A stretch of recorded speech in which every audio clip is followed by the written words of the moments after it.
The Theosophical Society presents Joy Mills in a talk entitled The Field of Meditation.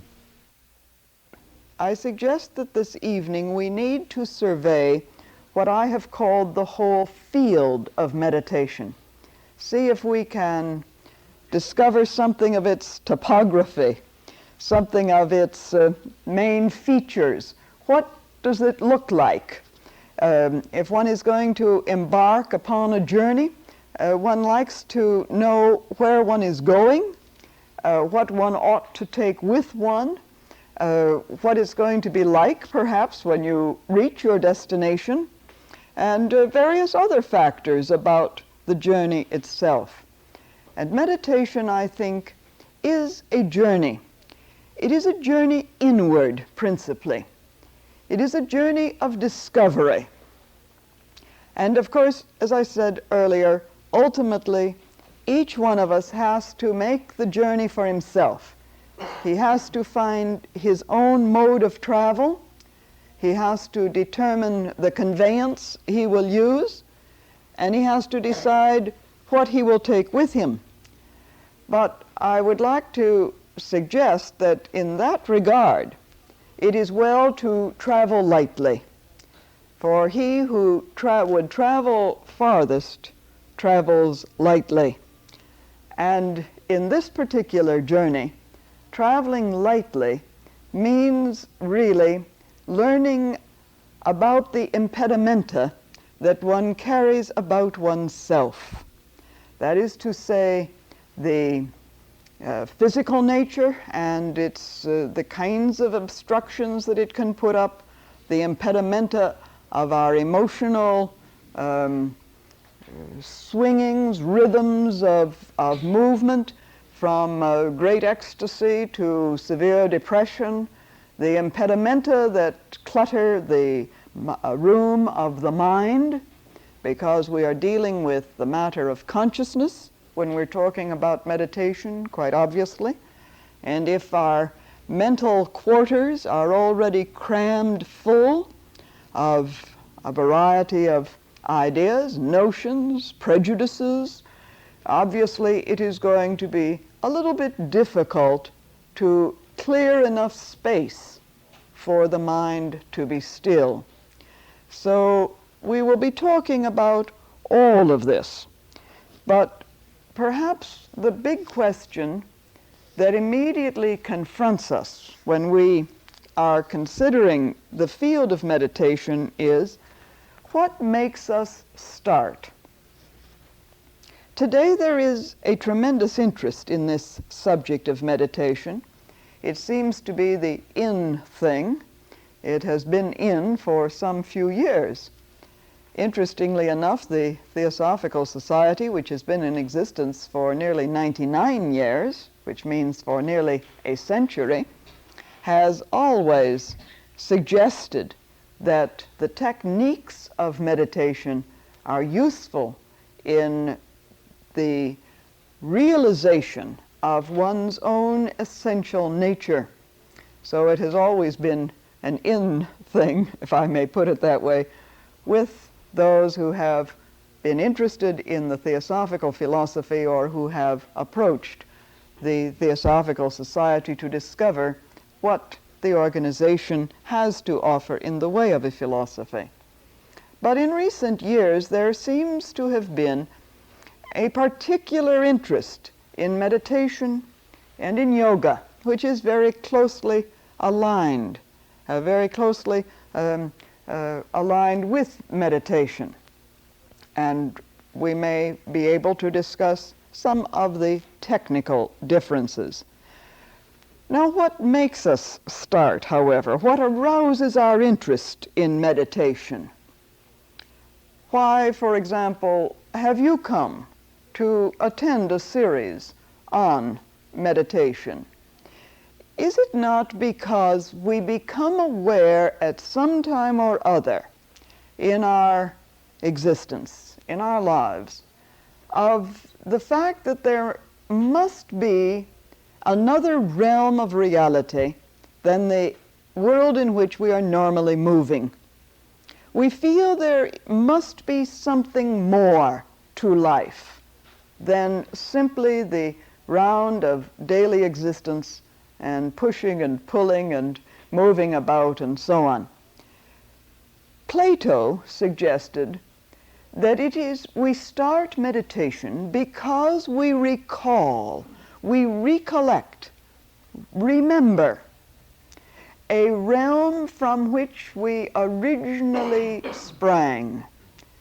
We remember a world of reality in which we were originally rooted, from which we have moved out into the diversity of incarnation.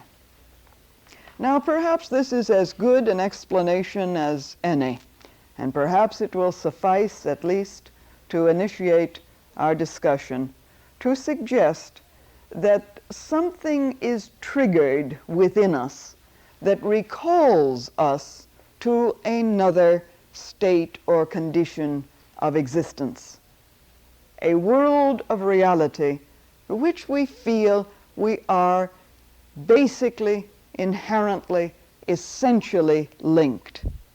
And that if we could, in some way, move to recover that original state, we would be whole people. We would be happy people. We would be able to meet every circumstance of our existence with an equanimity, with a certain serenity, with a certain understanding that would enable us to meet whatever the situation might be. I rather like Plato's proposal that there is in each one of us the recollection of another, an inner world, a world in which we are whole, in which we find ourselves truly ourselves, where we can be ourselves without all of the paraphernalia that we seem to have to present to the world, the facade that we so often present. At times it is easier, I think, to define meditation by what it is not than by what it is. And so I would like to inject here some of the things which it is not. But again, one is entering upon the subtleties of words in many respects. And while we may discuss some of these, please hold it lightly at this moment, because obviously what we're going to be sharing and the kinds of meditations we're going to be experiencing collectively during the coming 6 weeks, we can't say it all at once. And so perhaps as we move along, some of the distinctions, some of the differences will become clarified. But first of all of the writers on meditation, all of those who have written out of their own personal experience of meditating, and really meditation is ultimately defined only in the act of meditating. When one does it, as it were, one is meditating, and therefore one knows what is meditation.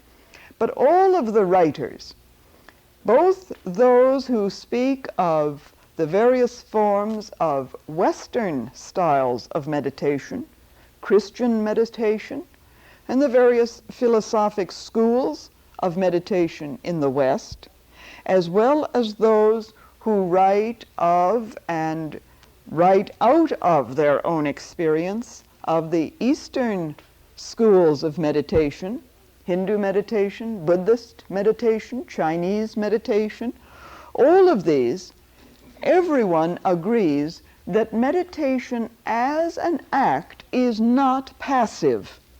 It is not sort of sitting down with one's mouth open to see whatever will be attracted to come along. It is not just sort of entering into a negative state of being, a negative retreat, that it is positive, that it is an action in which one moves in a certain determined direction.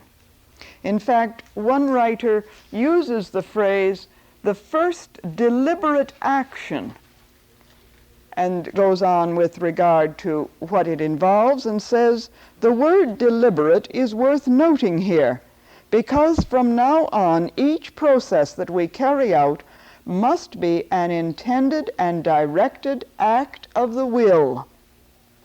True meditation is not a negative sitting back in reverie, but it is a positive, carefully directed, and quite scientific method of working with the consciousness according to spiritual laws. This is in a very beautiful book on meditation, which we have here in the library, and I understand there are a few copies in the publishing house, in the Quest bookstore. The Silent Path, an Introduction to Meditation by Michael Eastcott. A very beautiful and a very useful book also on this subject, The Silent Path. And so he refers to it as the inner silent path. So it is not passive, it is not daydreaming, and it is not fantasizing. It is not what has been called creative brooding, although that in and of itself can be extremely useful. And anyone who has done any reflection upon a problem, who has done any reflection upon a particular topic in which he's pursuing his studies. I know for myself, when I am preparing for a talk or writing an article, I engage in a great deal of what I call, at least, creative brooding.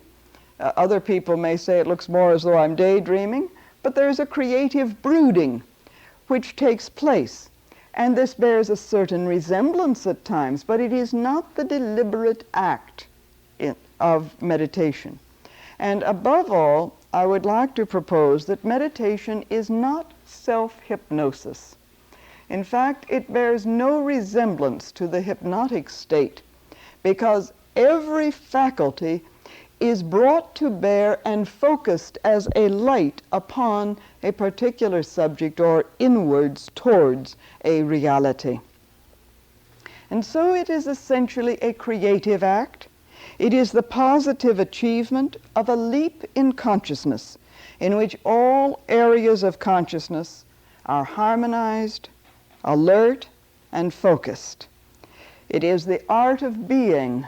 It is the science of the self, the immortal self, not the little self, which often intrudes with its own will and its own interests, and to divert our attention. Ultimately, and I'll stress this again, the path of meditation is individual, though collective meditation has its place and value, and we will experiment with some collective meditations during these sessions together. There are certain aspects of the science that must be grasped by every student attempting to undertake meditation. Now, basically, in the field of meditation the whole science is built on the concept of graded levels of life or consciousness. And we need, therefore, to understand something of these levels. For the function of meditation, really, is to lead the conscious mind from stage to stage on an inner stairway. It is a means of progressing in consciousness. So the stairway of the self may be said to be made up of different densities of energy or consciousness. And we may speak very easily about three broad steps on this stairway of the self, three broad steps which we are accustomed to running up and down, living on, inhabiting, taking all of the events of our incarnation taking place on these three broad stairways. And this diagram may be helpful to us in understanding I hope you can all see it. Can you all see it? These are the three broad stairways which really together make up the personality of each one of us. And we are very much accustomed to these. Consciousness is rooted for most of us here in this personality, where we have, first of all, a physical body to deal with. And we know sometimes it's difficult to deal with it. If you have ever started meditation, and I presume most of you have, if you have ever sat down and said, now I'm going to embark upon a disciplined program of daily meditation, and so you seat yourself, and I warrant you the very first day and the very first minute that you have seated yourself and you're very nice, straight back and breathing nicely and so on. If you use the Egyptian posture, which is the easiest for the West, which is seated in a chair, straight, and you're breathing nicely and you close your eyes, and pretty soon it's as though a fly is crawling up your leg. Or perhaps something seems to have lit on your head and you feel it. Or you're aware of a muscle twitching somewhere. Or you're suddenly, something about the physical body isn't quite right.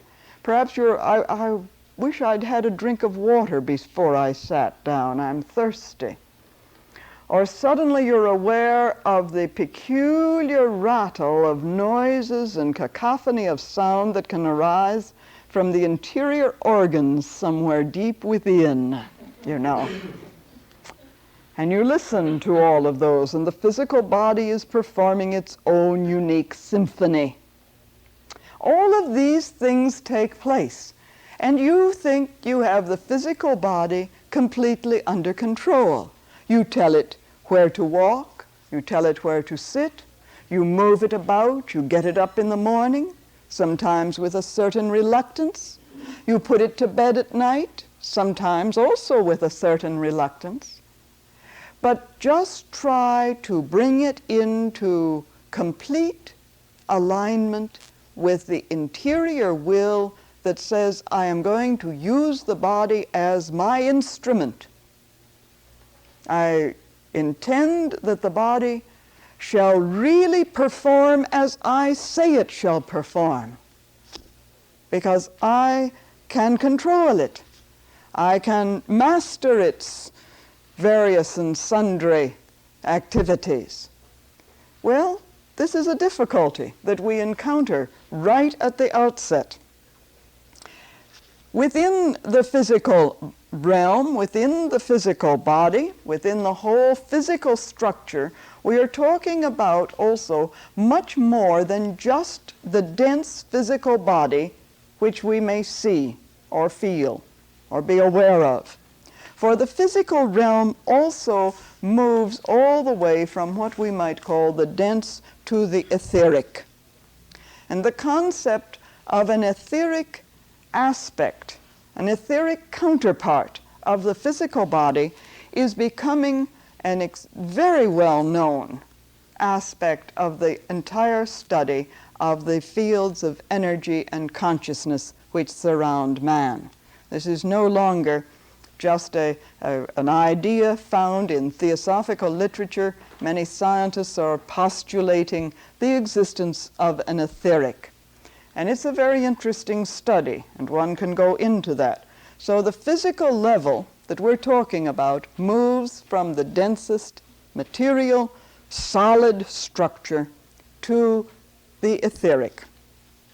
Then the next broad stairway with which we are concerned has been called the astral in many books. It's the emotional level. And here we come to, in meditation, in the discipline of meditation, a real struggle, a battleground very often, a very real battleground. And this again is a level which has different densities. from what we might call the brutal emotions, the densest emotions, brutalizing in nature, to emotions of aspiration and inspiration, emotions of beauty and gentleness and purity and love. This whole gamut of the emotional nature.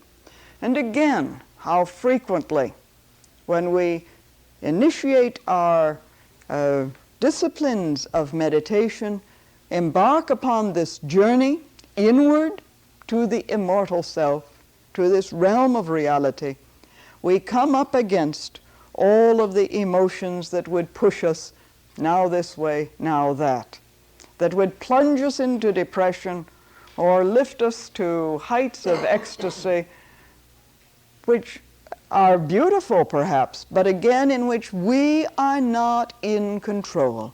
We have not used it. We have not focused the emotions. Again, we are dealing with an area of our nature, a very important area, not to be suppressed, not to be set aside, but to be keyed, attuned as an instrument to be used properly in the service of the whole. Well, we really cannot separate this particular stair from the one above it, because the two are very much related, and although we can look at them in a diagram quite separately, and we can say things about them that would seem to provide a distinction between these two levels, essentially they are meshed together. For the third stairway, which is well known to us, of course, is the mental level, and again with corresponding densities from concrete thought to the highest abstract thought. Now, our first need in embarking upon the science of meditation is learning to use these three vehicles, these three levels, operate fully on these three stairs of our being, operate in a way in which we can say that these energies within us are directed as we would direct them, because we are not this personality. We may use it, we may adapt it, we may refine it and build it and focus it, but we are not the personality. These are steps, and very useful steps, on the path inward to the immortal self. And so there are steps beyond these, less easily definable in concrete language, but to which we may either broadly assign the term spiritual, or may more specifically name as the intuitional or buddhic, as you will see it in many of the books, and the spiritual or atmic, that realm of the pure self in terms of the immortal will. And so here is this vast realm into which we can move, which has been called the individuality of man, and beyond that into that which is the essential self, the monad, the enduring pilgrim, that which truly is the universal man, as it were. This is a very useful diagram to contemplate, because this is the field of meditation. This is the path that we are determining to take. Now, before I open this to discussion, I'd like to move along with just a few more points in the survey of this field. I would like to suggest that at the very outset, if one is really determined, I'd like to at least experiment with the science of meditation. At least I would like to feel that I have taken it up. Then I think one must be very honest with oneself and examine very, very closely, what is the purpose? What is my purpose as it were? What is the goal in undertaking meditation? And I suggest that there is a need for great honesty, for no one outside will ask you, but if you fool yourself, you will be the only one to know. But if you fool yourself and say it's some lofty aim when really it is not, when it's masking perhaps some other purpose, that if I can achieve the goal of meditation, then I will have power over other people. I will be able to manipulate them by thinking about them. I will be able to attain myself great wealth or riches or some spiritual status, or I will proclaim myself in some manner as a teacher, a guru. And this is, of course, very popular today, you know, particularly if you have on a turban and an Eastern robe and so on. You can claim, you can change your name and become Swami whatever it may be, or a yogini, somebody or other, and so on, and immediately gather around yourself those who are somehow duped by the fact that you must be a very spiritual person because you have a different name or have dressed in an unaccustomed manner. But if your aim in taking up meditation is to achieve something in order to exhibit powers, if it is to achieve, in fact, the awakening of psychic powers, and often these may come along with the discipline of meditation. They are not unusual, it is not unusual. But if your aim is along those lines, then be honest about it, at least. That's all I'm asking. Just at least say, all right, this is what I'm going to set out to do. But be ready to pay the price of the aim that you have set for yourself. For I suggest that if the goal is, for example, a self-centered withdrawal from life, a retreat from existence, then the science of meditation will lead you only into the morass of confusion, a swampland of self-deception. And if the goal is to gain power, then be prepared to reap the whirlwind of your objective, for that is what will come. These are not warnings, they are simply statements of fact, verified through the ages by those who have experimented in one direction or another.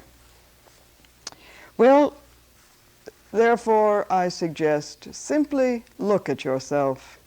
Do you want to undertake such a journey? Does it seem enticing? Would you like to know who you really are?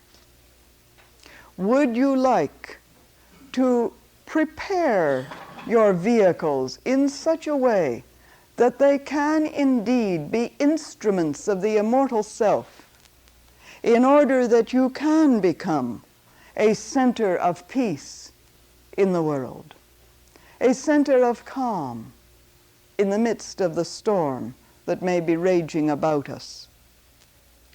Would it be useful in your own life to be able to live in such a manner that by your very presence you bring peace into the atmosphere in which you are living and working, and thereby serve others? Be a help in the world instead of a hindrance, a weight upon the world.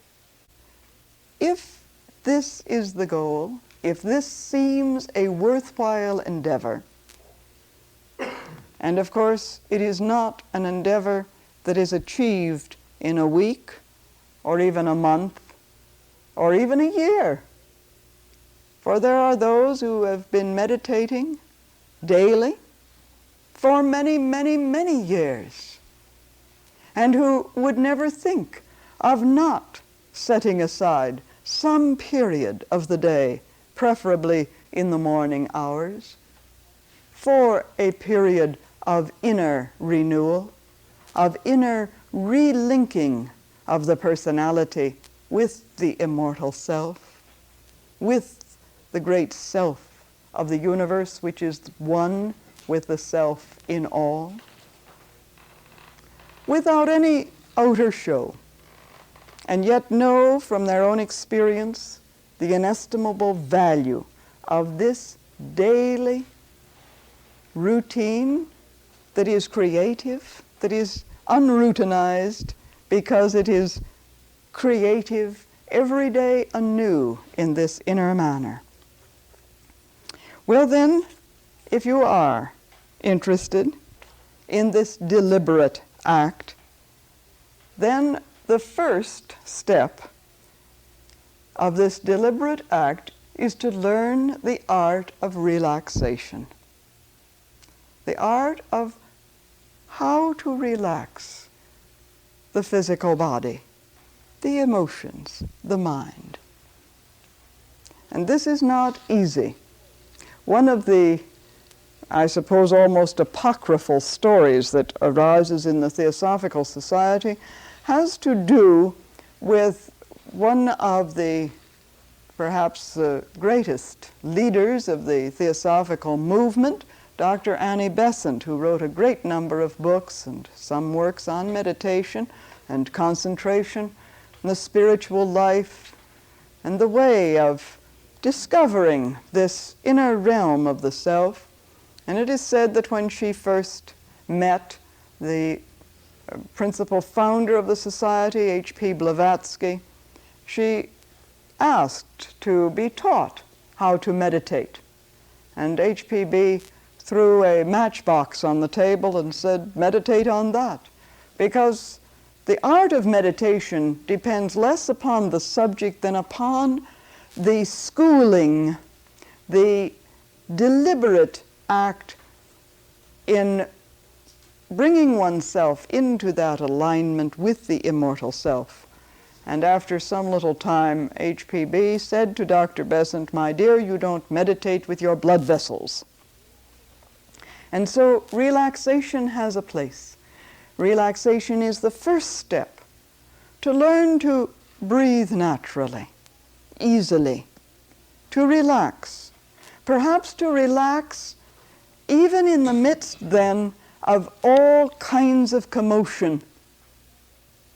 Because what ultimately develops, and I can say this from my own experience, although I don't always remember it, that one comes ultimately to a point where one can, in the midst of great confusion and great tension, sort of step back inside oneself and breathe deeply and relax a bit. And something happens. There is an inner refreshment that can come. So the first deliberate act is relaxation. And then there are four very important practical aspects. First of all, place. Select a place for your meditation. If you are going to embark upon a course of meditation, the deliberate act of meditation, select a place that is the place every day. It may be some corner of your room. It may be some little area in the home that you have been able to make your own, set your own atmosphere there. It is well always, it is said, and I would agree out of my own experience, but it has been said in all the books, it is well to have a place that is a regular place, and equally a time. So that if, for example, meditation is for you a 15 or 20 or 30-minute program each day, that it takes place at the same time each day, or approximately so. That is perhaps 7:30 in the morning, but then the next day you forget, and Along about noon you decide to do it, and the next day, well, maybe by 10 o'clock at night you've found a 20-minute period set aside. The irregularity, it is said, does not aid in the whole development of the science of meditation. So time, the proper place, a proper time. Then posture. This is an interesting point because today there is so much interest, particularly in the West, in the postures of the East, particularly the lotus posture, which of course is that used in most of the Eastern countries. Not all, but many of the Eastern countries. The lotus posture, which is sitting cross-legged on either a floor or a cushion, and in the customary lotus posture pose. For the West, it has been said, and even in some countries in the East, even in China, it has been used, what has been called the Egyptian posture, which is sitting in a straight chair, not in a lounging chair where one is perhaps likely to fall asleep, but in a straight chair with the spine erect, both feet touching the ground, the hands palm downward on the thigh, and the famous Egyptian posture. This, of course, if you look at any of the books on Egypt, you'll see what is the Egyptian posture, and that is why it is called that. But choose the posture that is best for you. But in either case, the spine should be erect, and there should be an ease in the physical body so that the physical body can be, as it were, just left there while you continue your journey inwards. The physical body not neglected, but just left there, quiet, able to take care of itself, able to continue upright, not falling over and falling asleep, but just being there so that it is alert, so that the physical brain is not drugged in any way or hypnotized in some way, but simply there, and you continue your journey. The fourth, the place, time, posture, the fourth aspect is rhythm. And by this is meant both the regularity of meditation and that kind of rhythm that arises within the body itself. Learn to know yourself and what is your rhythm.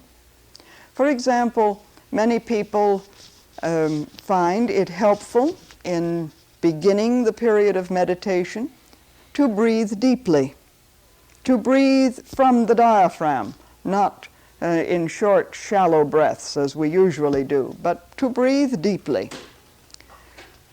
You may like to begin by counting how many breaths in and breathe out then. Perhaps it may be only 5 or 6 in, 5 or 6 out, but then set aside the number. One writer has made an interesting suggestion, I find, in this matter of the rhythm. And that is when you have discovered your own rhythm of breathing in and breathing out. Let us say that it's 6. You breathe in 1, 2, 3, 4, 5, 6, and then exhale 1, 2, 3, 4, 5, 6. Find a sentence that has 6 syllables in that sentence. And repeat that, a sentence that is inspiring, a sentence that turns the attention inward. And that with that sentence, rather than the numbers counting of breathing in and breathing out, just to learn your own rhythm, move within your own rhythm. Some people find that 10 minutes is all they can meditate. And certainly to begin with, perhaps only 5 minutes before the mind is off on a million tangents, thinking about all sorts of things, and then we have to bring it back, and so on. Perhaps 10 minutes, 15 minutes, and so on. However, again, what is your particular rhythm? Well, I thought that before we come to the discussion then, perhaps we could just sit quietly together, take the posture of the back, the spine straight, the feet on the floor, the hands just at ease on the thighs, however it feels easiest. You may like to close the eyes, or you may wish not to. And breathe in and breathe out.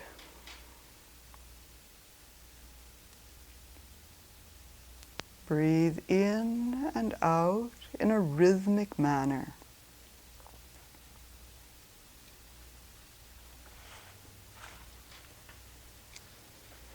And as that rhythm is established, let me read a brief verse that may focus the thought. Serene light shining in the ground of my being, draw me to yourself.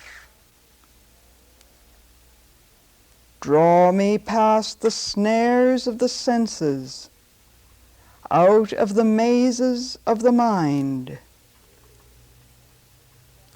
Free me from symbols, from words, that I may discover the signified, the word unspoken, in the darkness that veils the ground of my being.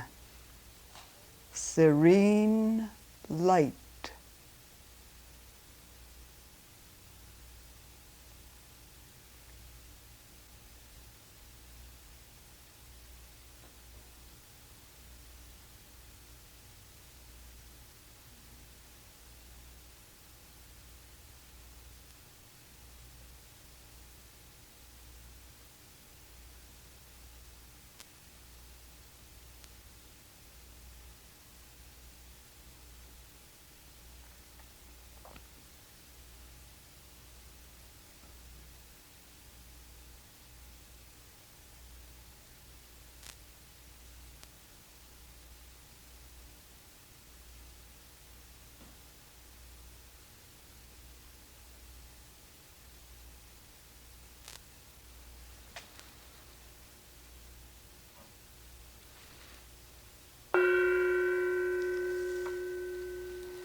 Thank you.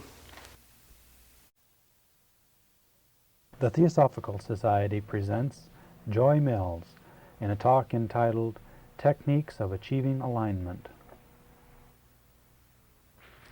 Now tonight I'd like to turn to some more specific matters in the preliminary steps of meditation. Probably from one point of view, we all of us engage in meditation at some time or other, at least in that kind of meditation which is perhaps at the threshold of the true discipline, which is often spoken of as yoga, the real discipline of meditation. We all engage in times of certainly creative brooding, of trying to discover what life is all about, or we turn within in an effort to find a solution to some problem that is concerning us. And at such a time, there seems to be a real centering of ourselves, a real focusing of all of our energies towards an understanding or towards arousing a realization that will enable us to answer the question which we may have posed to ourselves. Now, last week, as I say, in describing some of the features of this field of meditation, we suggested that the stairway of the self is composed of different densities of energy. And the chart which we have here on the Constitution of Man suggests a sevenfold system of the energies of consciousness, the energies which consciousness utilizes at the various levels of awareness. In beginning the practice of meditation, I suggest that we have to begin where we are and with the equipment that we have. I think often some of the problems with meditation arise simply because we are not content to begin where we are. We'd like to be something different, or we'd like to sort of overleap the personality and get at once into some other state of awareness and consciousness and forget the personality. And the part of the problem is that our personalities simply will not be forgotten. They intrude themselves in some way upon our attention. And so I suggest that we have to begin where we are and with the equipment that we have, and come to terms, as it were, with ourselves, accepting ourselves as we are. We have, in one sense, if I can put it this way, to get ourselves together in order to undertake this task of meditation. Now, we may feel that we are very, very familiar with what may be called the three bottom steps of the stairway of the self: the physical, the emotional, and the mental worlds or realms of energy. But whether we are familiar with these realms or not, we really do not have a great deal of control over these areas of consciousness. That is, unless we have been engaged in the practice of meditation over a considerable period of time and have learned from either that practice or other practices to control consciousness, to control these vehicles. So the first of the preliminary steps in the practice of meditation, I suggest, may be referred to as an inner alignment, a method of bringing the brain consciousness into that state of refinement or adjustment which will permit of a contact with the immortal self, the immortal soul. I would like to suggest for any here who are perhaps beginners at meditation or who are considering beginning it, that this is perhaps the main stumbling block because one gets so easily discouraged. One can say, you know, I've been trying for a whole week to give 5 minutes a day, and I can't seem to get my thoughts to, you know, obey me. Well, some people try for years. Some people work at it for a whole lifetime and suddenly find that some little thing, you know, they think that now I've really got it. After years of consistent practice, I really have it. And then comes along a crisis, something on which we stub our mental or emotional toes, and something is triggered, and we find that we don't have the conscious control that we thought we had. Because it is very easy, from one point of view, to control our feelings, to control our actions, to control our thoughts when we sit quietly, undisturbed by any outer events, in our own little area, the place we have set apart for our meditation. Very easy after a while, you know, and thought is very inspiring, and we can dream the loftiest visions, and we can visualize ourselves in a state of love and peace and understanding. But the real test of meditation is, as I think we all well know, whether we can take that awareness, that consciousness, into the world of everyday existence and react, act with calmness, with peace, with tranquility, and so on. So what we are talking about is this matter of alignment which is bringing the brain consciousness, the everyday awareness, into a state of refinement or adjustment which will permit at every moment contact with the immortal self within. The meaning of the word alignment is probably very clear, and what I propose, therefore, simply is that the essential man, the spirit, the soul, has its habitat in a realm beyond the mind, and our aim, which is really then the aim of the whole evolution of man, is the alignment of the threefold personality with this higher self or soul. To begin with, then, these three lower bodies, vehicles, physical, emotional, and mental, this in which the personality is concerned, this is our primary concern. For only when they provide a balanced and smoothly integrated vehicle do we begin to bridge the gap between the personality and the immortal self. For example, I think it may be suggested that true abstract thought becomes possible only when the personality has achieved a reciprocal vibration to that of the soul within, and is therefore sufficiently aligned to form a moderately unimpeded channel. This alignment, as we suggested earlier, is sometimes attained in moments of supreme endeavor, at times of stress or intense aspiration, or even in times of physical danger. We have probably, I think, all experienced moments of crisis, when some crisis faced us, and we felt that we had a new strength, a supreme strength, an inner strength. The mind perhaps worked like lightning, and we knew instinctively what to do. And it's always interesting the words that we use to describe such an occasion.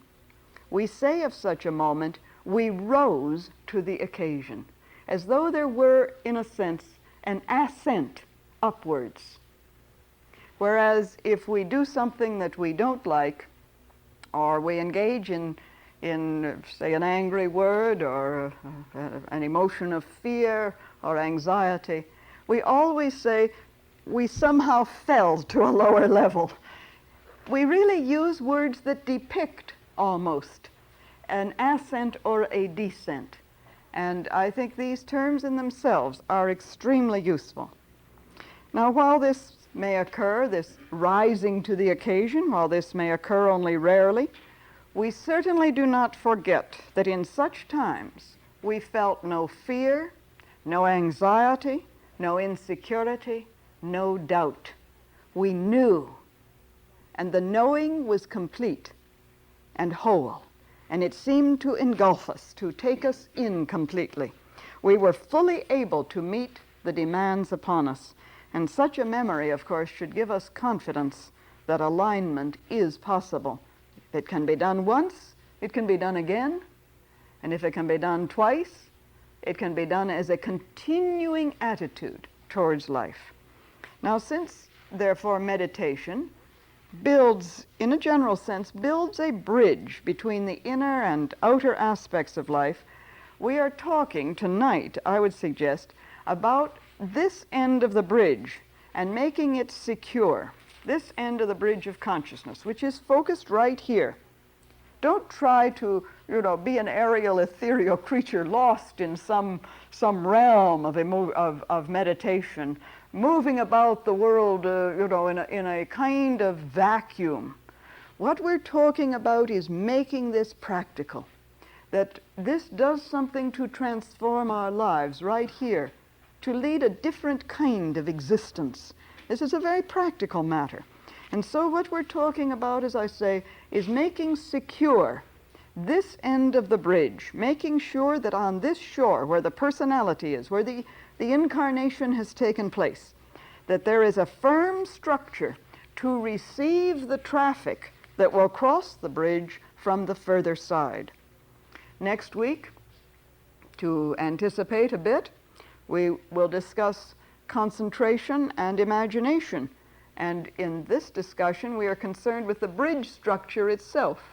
And then in subsequent talks together, we'll talk about the other side of the bridge and what can come then across the bridge into the consciousness at the personal level, into the brain consciousness, into the consciousness of our daily existence. Now, to secure this end of the bridge structure, we have to consider, first of all, of course, who is doing the securing. That is, who is putting down the various posts and everything else that is put down. I'm not a bridge builder, but I know posts go down, and whatever else goes down, cement and rock and all the rest, iron girders and so on, that secures this end of the bridge. Who is doing it? Who is the controller? Who really runs our lives? Or at least who ought to run things? We have spoken in very general terms of an outer and an inner world. We also, of course, have, we might say, outer and inner selves with which we inhabit these two worlds. We think very frequently that mystery only veils the inner self, and that there is a mystery that guards the inner world. And certainly there is an interdependence of these two selves of our being, and this interdependence is one of the age-long problems of mankind. But the outer self, of which we seem to know more, also has its mysteries. It is complex in its constitution, as well as its nature, and not as clearly understood as might at first be expected. How well do you know your physical mechanism? How well do you know your emotions? How well do you know your thoughts and your mental vehicle? Are you really on speaking terms with yourself? Have you ever carried on a conversation with yourself and come to know yourself? This outer self is made up of the physical body, the emotions, and the mind, each of which has its own unique characteristics, yet none of which is truly the I who is doing the bridge building. When we come to look at the matter, of course, this is obvious. We are not our bodies, not our emotions, not even our thoughts, though we act, feel, and think through them. Unfortunately, of course, we do not always remember this differentiation and often become identified with any temporary overriding urge or thought or feeling. We may even become surprised at what is going on if we set up the habit of watching our actions and motives, standing as an observer detachedly in the wings, watching the performance of the personality out there on the stage. We begin to see, if we really observe, we begin to see that different parts of ourselves are behaving in different ways. One part, for example, may be tired or lazy, while another is overactive and fretting to get on with something. Has this ever happened to you? One part may be rebellious, while another is quite content to let things be. One part may crave to pursue a particular line of action, while another part is afraid to move out and prefers to do something else. Have you ever experienced any of these, what I might call splits, inside? There are times, perhaps tonight, you say, it was a hard day. I might have said, I'd really rather, my body would really rather just sit down. I wonder if there's a way out of, of being at the class tonight. I wonder if I can get someone else to take it, and so on, you see, and the body says it would like to just relax and rest. But something else, says, now look, you agreed to do this, you're going to be there, you know you're going to be there, and you're going to stand up and say all the proper things, and so on, you see. And so these conflicts come about, do they not? We all know, I imagine, the state in which the mind persistently worries. It's like a terrier, a terrier that is forever worrying a bone or a ball or whatever it has. Can't let it go. Do you have a mind like this that sort of enjoys worrying? It goes on and on and on. I wonder if this is going to happen. Perhaps that will happen.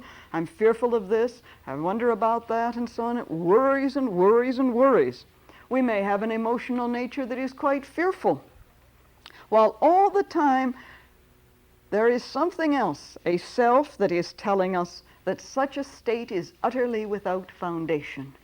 Perhaps this has happened to you, so that you worry a while and then something comes in and says, now really, this is ridiculous. You know you shouldn't be worrying. There's nothing to worry about.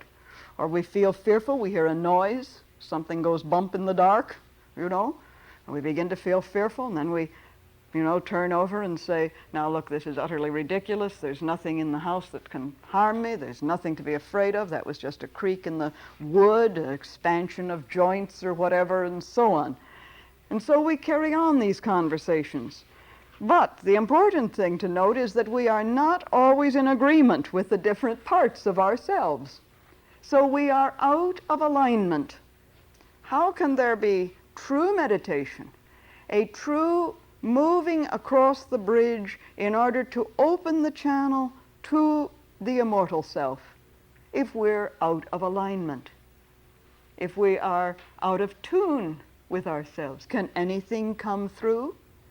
It's very much like having a pipe. You say there's a channel, a pipeline, inwards, but we have fragments of this pipe in different places, as it were. And so consequently, nothing can flow through clearly or purely. It's clogged at some point, or it's out of joint in some point.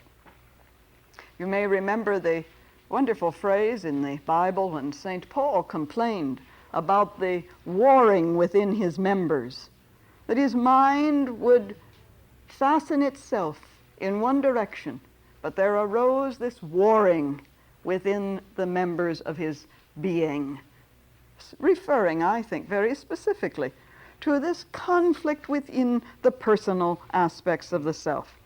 Actually, of course, we can get worn out and torn apart by the conflicts that arise within us. And to meet this situation, we have to be clear on who is the self, the I, the controlling consciousness. Well, the first part of the answer begins to appear when we realize we are not our senses or our bodies, and neither are we our minds.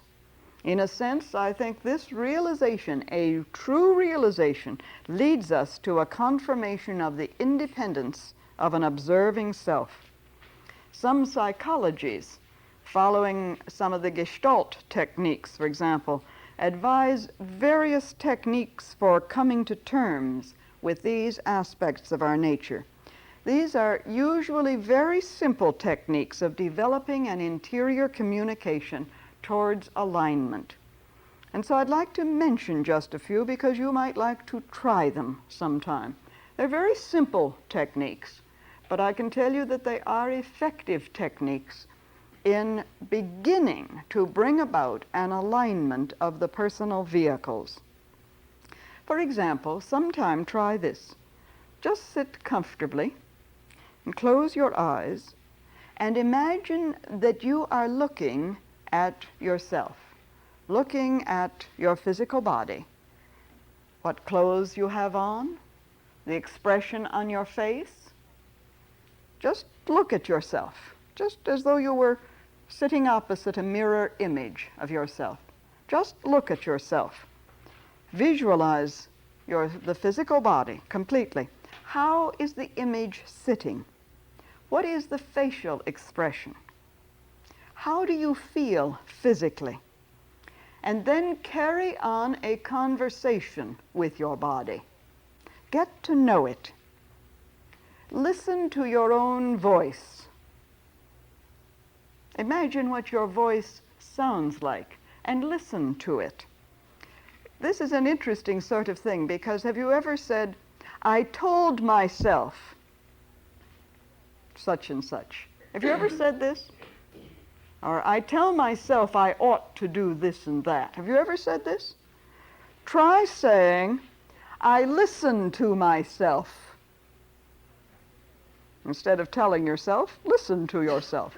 Listen to what the physical body may be telling you. Another technique or exercise is to look at the physical body in imagination and let it tell you first what it needs. The physical body needs rest. The physical body may say, I think I'd like a glass of water. The physical body may say, I think it's time for dinner. The physical body may say, I'd like to take a walk. I'd like to breathe some fresh air. I need this. I need fresh air. I need nourishment. I need rest. I need water, and so on. Find out what it needs. And then, and this is very interesting to try, if you're really honest with yourself to get to know your physical body, ask your physical body what it wants and see the difference between what it needs and what it wants. Do this, when you're faced with the Christmas dinner sometime, you see. Do this the next time you go into an ice cream parlor. You see. What does the body need and what does it want? And you will begin to discover a great many things about the physical body. But if it is to be a useful instrument to you, you ought to know it, shouldn't you? When you buy a new car, you don't just look at the exterior, do you? You like to know something about the engine, how it runs, how it operates. You want to know something of its interior, how to change a tire, perhaps. It's a useful thing to know. What to do if you run out of gas in these days, and so on. Well, isn't the physical body far more important to know than a car? Because this is your mechanism for moving about in the world of physical action. So get to know it. Be honest about it and distinguish clearly between I need as a physical body and I want. I want that second piece of chocolate. I want a Coke instead of a glass of water. I want to sleep until noon, although I may need only a certain number of hours of sleep, and so on. It's very interesting what the body will tell you about its wants and its needs. Now, similar techniques can be applied to the emotions and to the mind. And as you do this observing, for example, try completing such sentences that begin with, I have to do thus and so. And then, I choose to do thus and so. I have to get to work today. I have to have a job in order to do thus and so. I choose to utilize my time to do thus and so. Notice again the difference between I have to and I choose to. Well, these are very simple techniques, and there are others, but I'm just throwing out some of these for you to try in order for you to observe, because we all need to become familiar with our vehicles. We may think, that we have a very beautiful emotional vehicle, that if some clairvoyant were to look at it, surely they would tell us, that it is radiant with love and tolerance and gentleness and all of the marvelous virtues. We like to feel this, that we really are pretty nice people. And of course we are. I mean, after all, you wouldn't be here at a Theosophical meeting if you weren't pretty nice people. I'll admit that right off. We're all very nice people and civilized and so on. All of this. There isn't any violence and so on. But get to observe your emotional vehicle. Observe your mind. Is there down underneath, when you say something kind to someone, a little thought that's egging you on that says, good God, I could cut his throat, something of this kind. Some little thought that is not quite as kindly as we express. Get to know your mind. What does it do? How does it work? Be honest about it. Well, as I say, these are just very simple techniques and exercises, and there are many others. but it is all to the purpose that we can come to know the vehicles that we have, the equipment that we have at our disposal. In the epic teachings of the Vedas, the great sacred scriptures of the East, the situation in regard to these vehicles or aspects of our nature is usually depicted in the symbology of the charioteer with his chariot and horses. The charioteer is the self. The chariot is the incarnation which he is leading. And the horses are the mental, emotional, and physical aspects which take the chariot forward.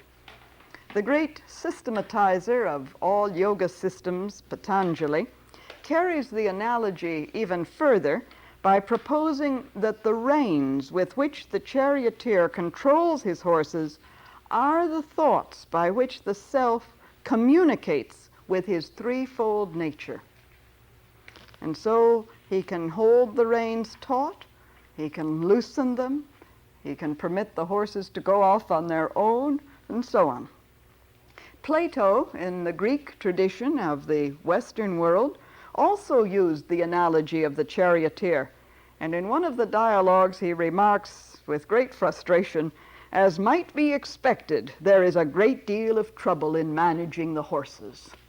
Quite an understatement, I think, if we've ever tried to manage these horses, really. The analogy, I think, of the vehicles as horses is a very good one. For actually, these three aspects of our nature are, as I've suggested earlier, definite energies. And we need to be aware that we have three very different types of energy to handle. Each of these elements in our nature has its own characteristics and qualities, vices and virtues that we may need to curb or to use. Each has its own drives, tendencies, motives, and demands. And these we have to learn to handle for constructive purposes and in the service of the self, neither giving them full freedom to move in any direction, nor holding them under such restriction that the normal needs of the vehicles are not met. Each, of course, of the horses may pull in a different direction. Not always, for example, do thought and emotion go hand in hand. And so we have to perform, in one sense, a real balancing act to stand poised in the chariot of life, holding the reins of these three rather willful horses and determining the direction they will go. And yet we are dependent on these energies or elements at our disposal, on the horses we have, and their various pulls must be assessed and adjusted, and our own vision harnessed to what may be called their potential horsepower, because this is the energy, the horsepower available for this incarnation. And its proper utilization enables us to live that kind of life which is the totally integrated life and permits the inner vision to come through and influence our lives. In all of this, of course, the strong hand of the one in charge is vitally needed, the guiding hand of the charioteer who holds the reins and sees the road that the horses are to move along. Now, one other point before we come to another exercise. We and we alone must bear full responsibility for the elements in our charge. Let us not say, "He made me think that. He drove me to that anger. He caused that anxiety. He brought about that fear." Something outside, an external source, impelled me to do that, to move in that direction, to act in that manner. The horses are our own driving energy, but we have created the horses. We have built them, fashioned them in accordance with our own past actions, feelings, and thoughts. And just as we are training the horses of our personality now, so are we building, as it were, creating, shaping, fashioning the type of horsepower we will have in future incarnations. We alone bear the responsibility. And this is why, in one sense, You see, in talking about meditation, in suggesting some of these techniques, in suggesting the benefits, in suggesting the need for alignment, it's very true, according to the old axiom, you can lead a horse to water, but you can't make him drink. And so I can present this to you, but it is up to each one of us to determine whether we'll let the horse drink of the water, as it were, and take advantage of the opportunity offered by a knowledge of the techniques of meditation. And so what we need to begin with is a technique for bringing these elements into alignment so that they act in harmony and are responsive to the charioteer, the immortal self. So I suggest we might try together, very briefly, an exercise in alignment, an exercise in disidentification along with alignment, and see if we individually can begin to discover what are some of the clues as we go through this very brief exercise together. So I'll ask you to just sit comfortably. If you don't want to participate, that's all right, but if you would like to, just sit comfortably. I suggest you close your eyes so that you, by that action, you shut out all the external stimuli that may be impinging upon us. And first, make a deliberate effort to relax all physical tension. Think right through the body from head to foot, relaxing each part. Nervous tension must be consciously released. And while physically poised, we are at rest.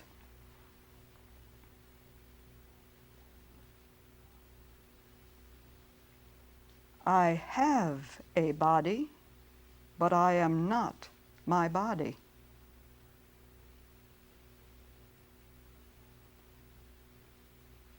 Whatever the condition of my body, well or ill, rested or tired, it is not my real I.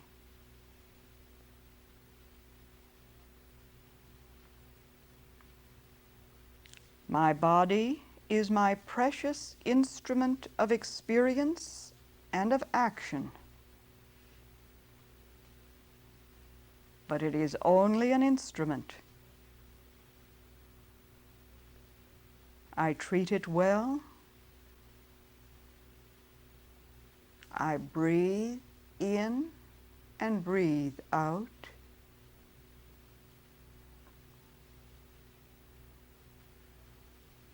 I have a body, but I am not my body.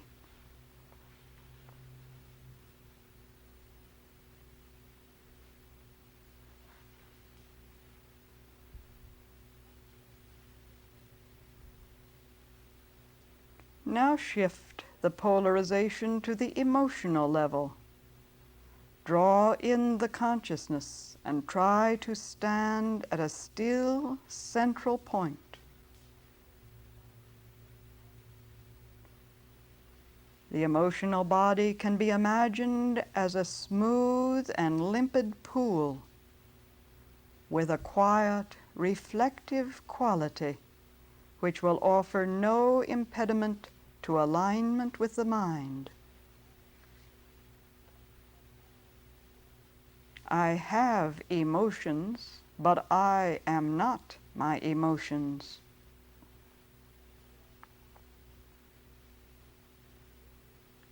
They are countless, contradictory, changing, and yet I know that I always remain I. In times of hope or despair, in joy or pain, in a state of irritation or calm. I have emotions, but I am not my emotions.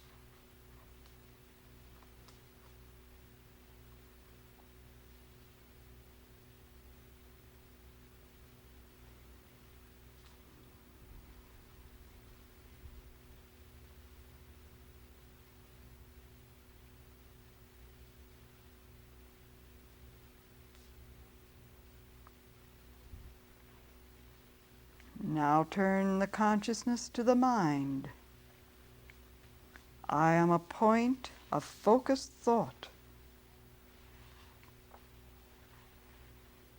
I have an intellect, but I am not my intellect.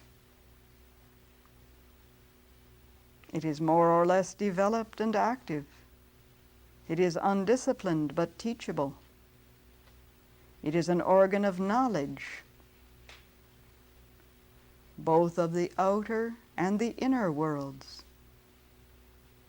But it is not myself. I have a mind, but I am not my mind.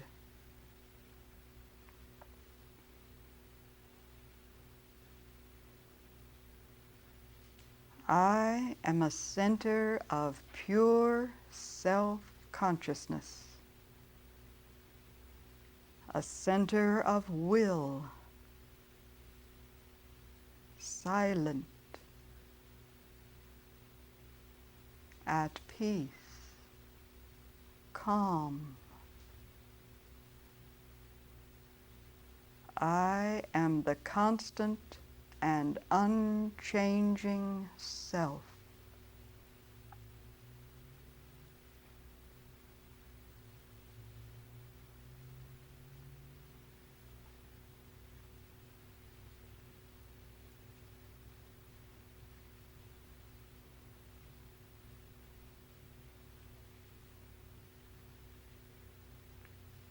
From that center, unchanging, constant,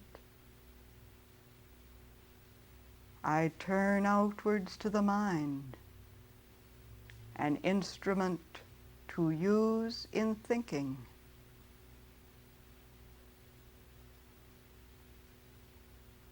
I return to the emotions, an instrument to use in feeling. I return to the body, an instrument to use in action.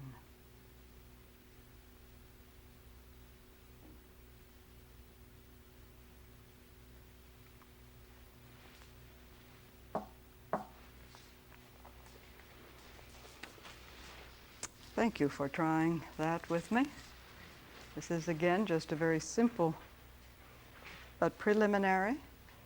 Sometimes after one has been engaged in meditation for some years, it's like sort of practicing the scales for a pianist, a warm-up, as it were, to be sure the alignment is present, to be sure one is aware of the body, the feelings, the thoughts, and that these are instruments.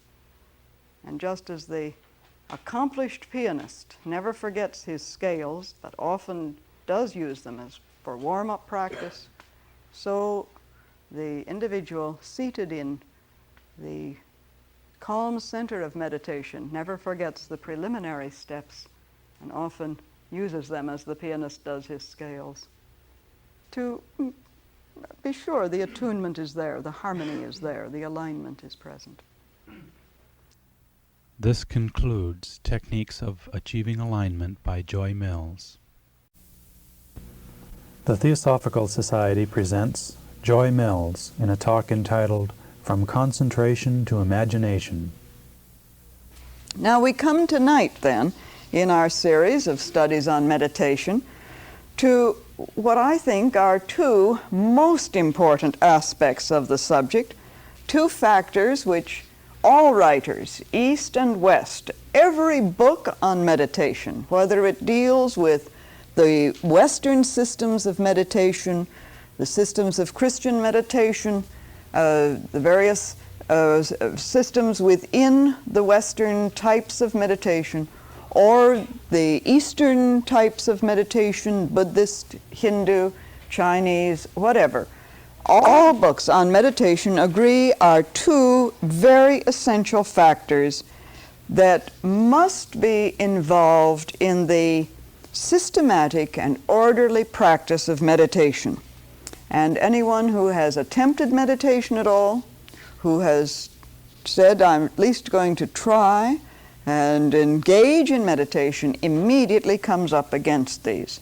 These aspects are known first as concentration, the ability to focus the mind on a given object or idea for a given period of time, concentration, and imagination or visualization, the ability to direct the mind. Now, this isn't just the, again, flight of imagination where one gives free rein to whatever arises, but imagination coupled with concentration in the directed purposefulness of it, so that it is imagination as an ability to direct the mind to build pictures or images in accordance with the command of the immortal self or under the direction of the will.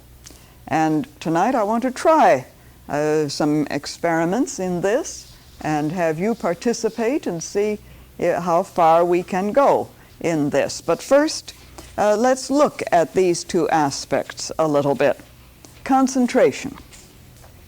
I suppose there are very few people who have no difficulty at all in concentrating the mind. Now, I suppose it's possible that some of you have minds well disciplined, well controlled, so that you never think a thought, you never have a thought pass through your mind that you have not determined will be present. But if you have, that's marvelous. You should be giving the talk and not I. But I suppose for most of us, there are times when we find ourselves thinking about something that we never intended to think about. Or we find ourselves far, far removed from the subject we may have chosen to meditate on or to contemplate. Perhaps, for example, even since I began speaking, which is about 10 minutes ago, 8 minutes ago, I suppose you have heard and listened attentively to every single word I have said. Nowhere along the line in the last 8 or 10 minutes has your mind sort of wandered off somewhere. That's wonderful. I knew I had your rapt and complete and whole attention, you know. But I suspect that your mind has been having its own adventures, and that you may have heard, and our attention span varies. This psychologist knows, so you may have heard some words now and then, and suddenly your mind was off, perhaps carrying on a little argument with me, saying, you know, I wish you'd get on with it, or this is repeating stuff I've already heard, and how did I get myself into this tonight? Well, it's cozy for a while, so I'll stay, but I wonder how it's going to be going home, and so on. Your mind has been doing all sorts of things. Well, in one sense, this is all right, because the whole evolutionary development of the mind has taken place in a way that fosters a certain speed of response to stimuli.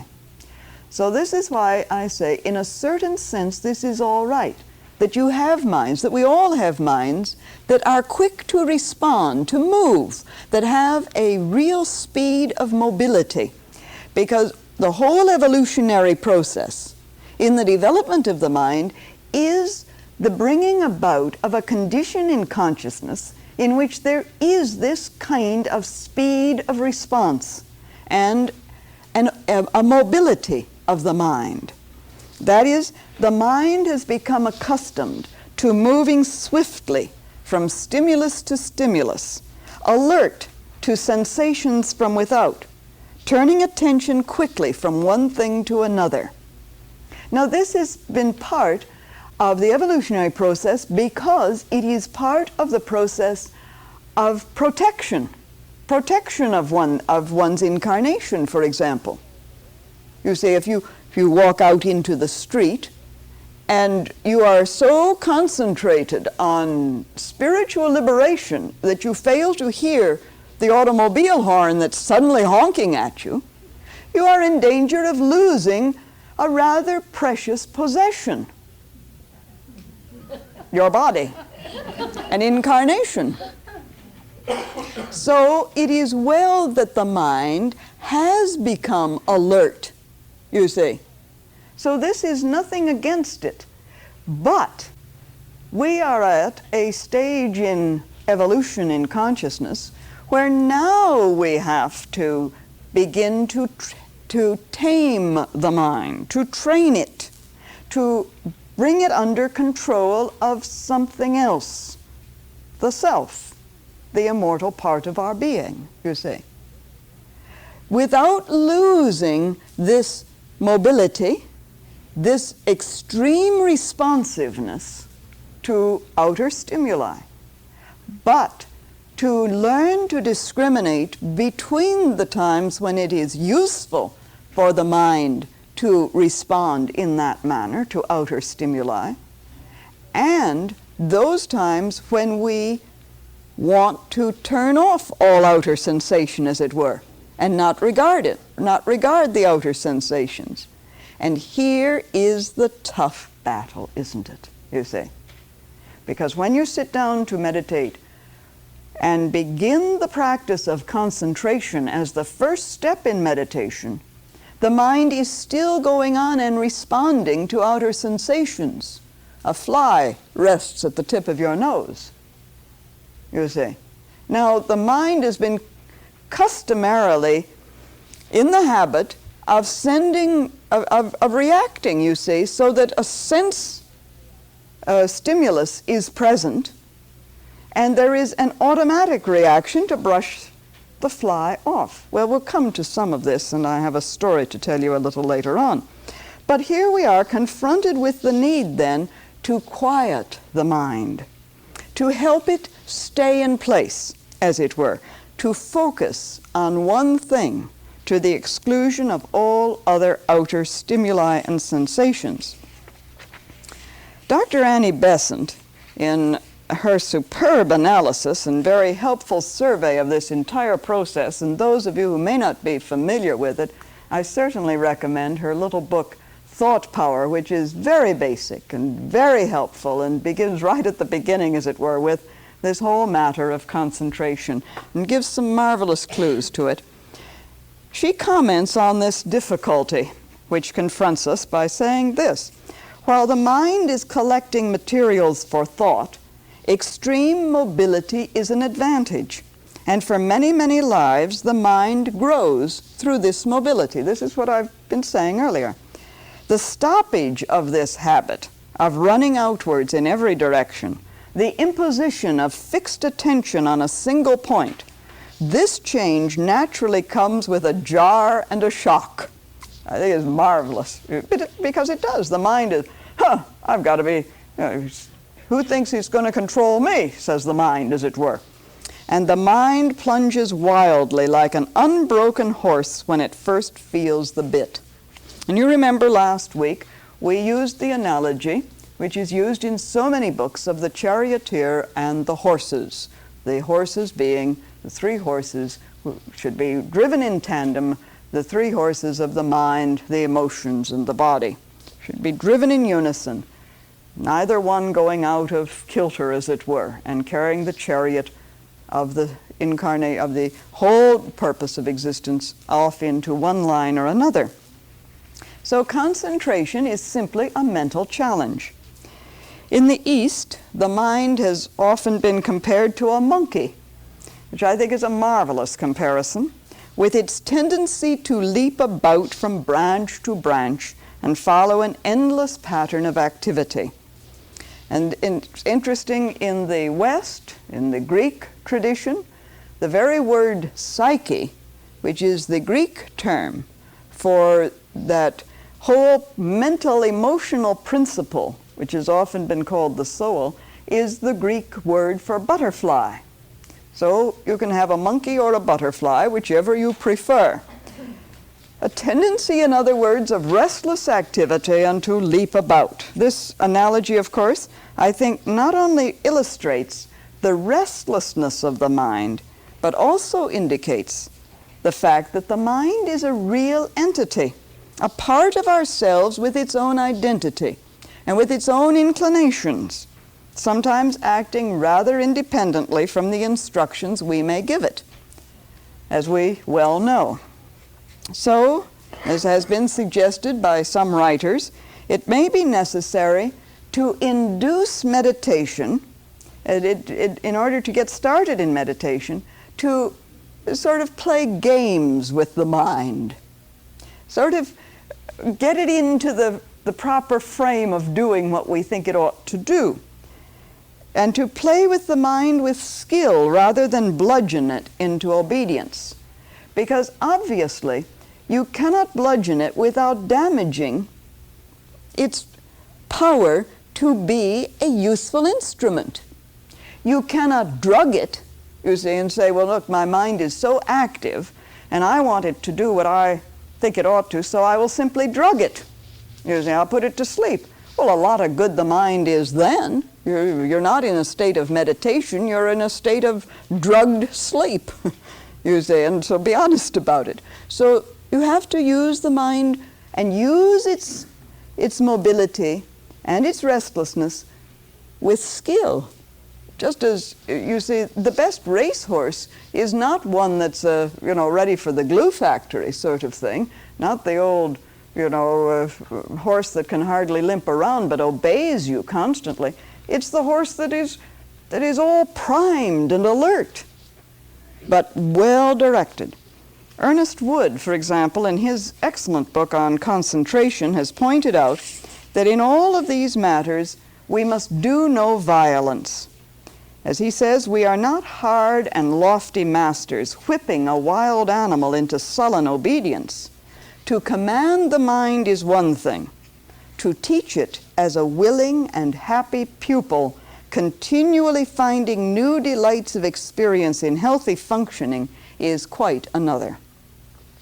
So, how do we get the mind to play with us, to do what we want, as it were? How can we, I suppose, trick it, catch its attention, you see, capture its attention? It may be useful, I think, to, in order to engage in the practice of concentration, to intrigue the mind by presenting it with an object or idea which will elicit its cooperation, because the mind is interested in whatever the idea happens to be. Actually, you see, there are two kinds of concentration. One is spontaneous and automatic, and the other is deliberate and controlled. And perhaps the easy way is to move from what may be called deliberate and spontaneous concentration, to discover what the mind does then, and move from that to deliberate and controlled concentration. We can begin with the one, in other words, and gradually develop the other. For example, if you are convinced that you have a very good control over the mind because you find it very easy to focus on a subject of interest to you, then determine to concentrate for 5 minutes on a subject that has no interest for you. You will discover a great number of things about your mind. Of course you have good control in concentration on a subject that is of intense interest to you. Time goes by, you lose sight of all external things. The telephone can ring and you don't hear it. Dinner is called and you don't come, you're not hungry, it never enters your mind. But concentrate for 5 minutes on something that has no interest whatsoever to you, and you're sure it's time for dinner half an hour ago, and all sorts of things, the window ought to be opened or closed, or various things need to be done. I know, I have a trick. When I'm writing something that I have to write, As many of you know, I write each month in our monthly journal, the American Theosophist. And sometimes I'm up against a deadline. Our editor here, Virginia Hansen, reminds me that it's due. And so I sit at my typewriter and I have an idea, but I've got to focus it down and work it out, you know, and this is a long, laborious process at times of concentration. So I suddenly see that my typewriter is dirty, and so I take out my brush and I brush out all of the things, you know. And then I think, well, maybe if I had another piece of paper. And then I realize the room is too warm, and I get up and move over and turn off the heat. And then I come back and I look at the paper, and finally, you know, well, these are the ways we do. You know, so I'm honest. I'll share with you what I do. And I'm not asking you to share what you do, but this is what goes on.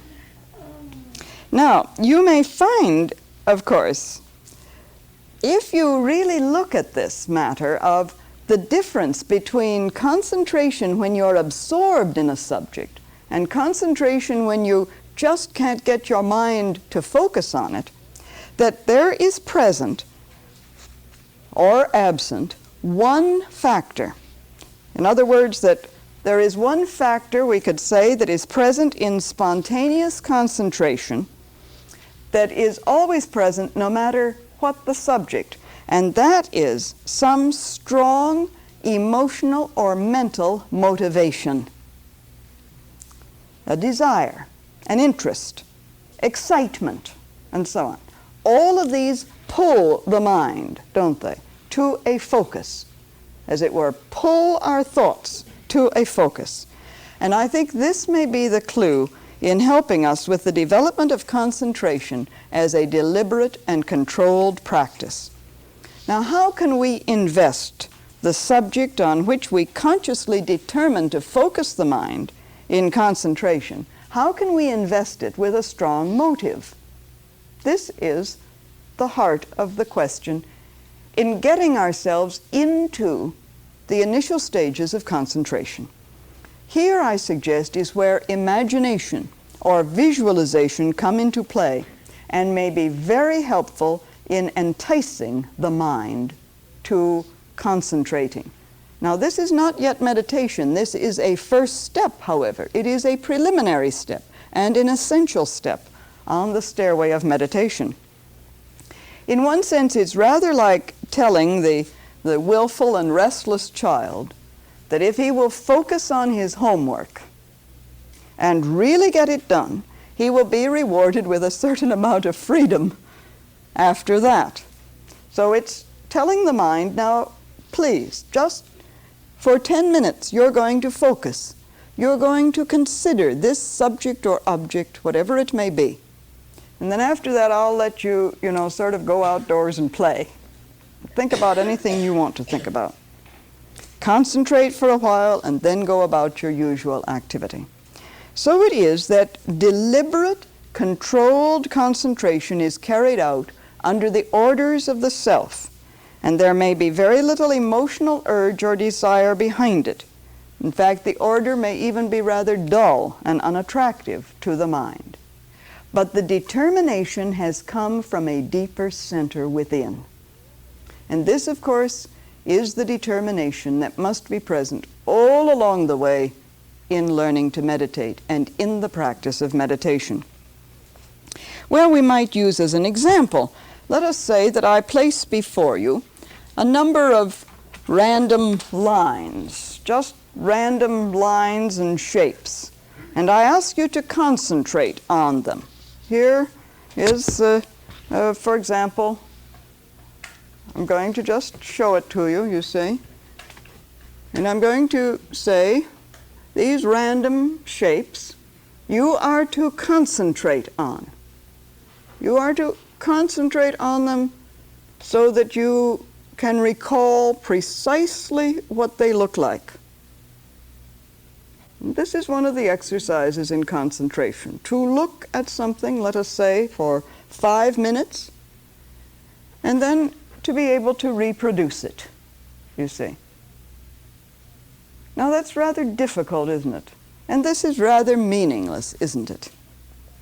But if I suggest to you first, if you can take these two figures here, this rectangle and this rhomboid shape, and you begin to imagine something. Can your mind imagine what they are? What do you see there? Let's say just this rectangular shape. What do you see? What do you imagine as you look at that? An envelope? A coin purse? Bow tie and a striped shirt. A bow tie and a striped shirt. You see, the imagination really can move out, can't it? Anything else that anyone sees there? A candle and flame. That's interesting. A hat. A child. Oh, a wall. A dressing table with a mirror. A dressing table with a mirror. Now, having done that, your interest is aroused, isn't it? And how much easier to concentrate through imagination, so that when I put this down, you are more likely to recall the shape there, are you not? Now that you have invested it with some imaginative quality, characteristics. Do you see? This is how imagination can be used to pull along the mind towards concentration. Very simple little exercise, but perhaps useful to illustrate this, at least. Because in the process of this exercise of imagination, you find yourself concentrating. And all of you, the moment I said, imagine what that might be, began concentrating on it, seeing it, really focusing. And so all of your thoughts were pulled together towards that particular set of lines and drawing and so on. Now, of course, when we come to abstract and spiritual matters, there is an intangible quality which makes it genuinely difficult for the mind to find something to take hold of, something it can really focus on. Yet I think even here we can gain a certain aid from the emotional nature through aspiration, through dedication and other altruistic motives. And the exercise I'd like to try a little bit later towards the close will illustrate this, I think. But a few other points first. I think it must always be remembered that concentration is not a state of passivity. And this little exercise indicates that. It's not a state of passivity. It's a state of intense and regulated activity. You were pulled, as it were.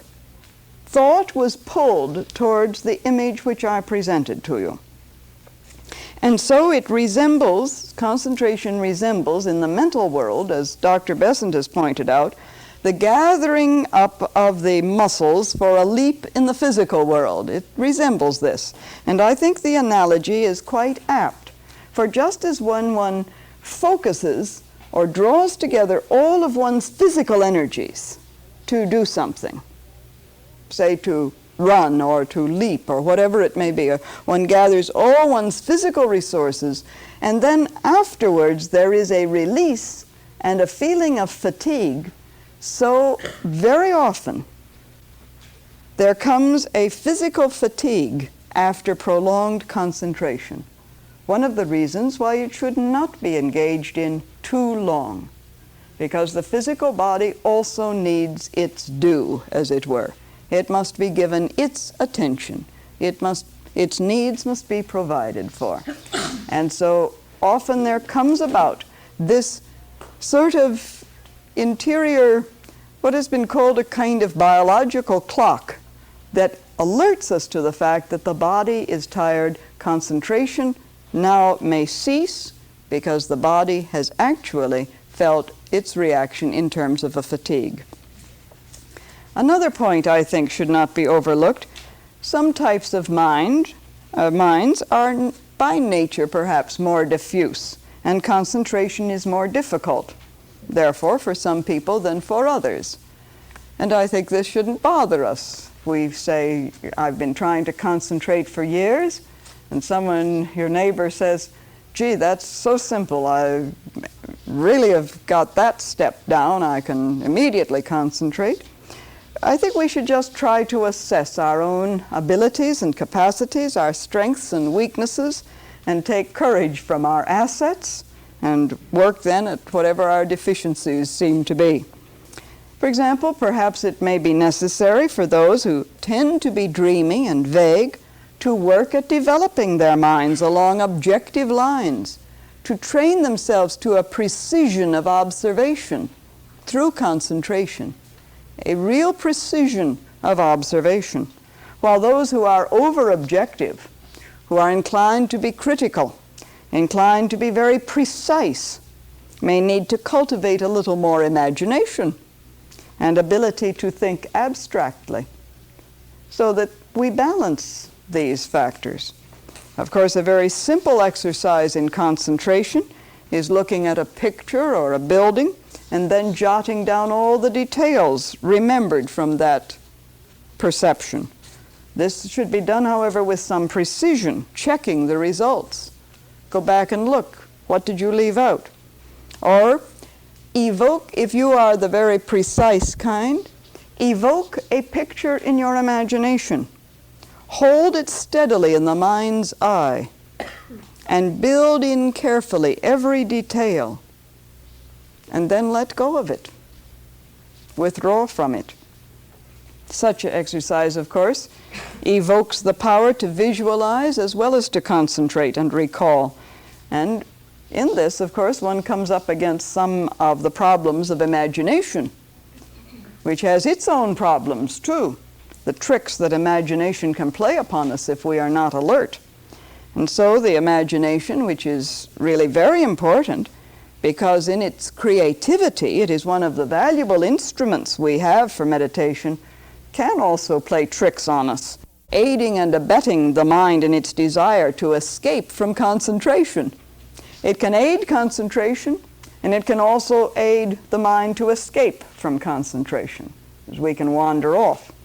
So imagination is both reproductive and creative, and it can function at several levels. Imagination has links with sensation, with feeling, with thinking, and with intuition. And creative imagination can be trained. A simple exercise, for example, in creative imagination is to picture a triangle. Can all of you picture a triangle? Close your eyes and see a triangle. Very simple. Now, extend the lines to form a diamond. Can you do that? You see the diamond? And you hold the diamond steady? And now deepen that image until it is three-dimensional and becomes a many-faceted jewel. Can you see that? This is just a very simple exercise. Come back. You can then take the three-dimensional effect out and come back to the diamond, back to the triangle, and let it dissipate. This is a marvelous little exercise in training the mind and imagination, you see. Very simple. The essence of any exercise in imagination, however, is that we should not be carried away by the imaginative faculty. Again, we determine where we go. The triangle, to the diamond, to the jewel, and back. Not off, diamond searching in South Africa, for example, or in the jewelry store. All of that, you see. We have determined. In other words, we select what is to be imagined, and the whole process is kept under our command. And this, of course, is the central point in all meditation. As we have pointed out earlier in our discussions, the self must be in command, consciously so, with discrimination always present, the power to choose. So, of course, in this, the will comes into play. Will which involves motive also. And the will is really the divine aspect in man, which puts him in rapport, in harmony with the very essence of life, with reality, with the purpose synthesizing all life. So all exercises in imagination and concentration, I suggest, ultimately involve the will. So we may need to train the will, or rather to permit that immortal self to come through and use the mind as a trained instrument. Actually, as I say, it's not so much a training of the will, which ends up being a won't power, you know, I won't do this and I won't do that sort of thing, as a permitting of the essence of will, the essence of what we are truly, the essence of the self, to take hold of our lives and direct our existence in a purposeful manner. And as we've said earlier in earlier meetings, for that we need the coordination of the physical body, trained to respond, the emotions, trained also to respond, not reacting, but feeling as we determine they will feel, and the mind. That coordination can be achieved, I suggest, by learning some of the principles of concentration. And this brings us back to the focus in the mind.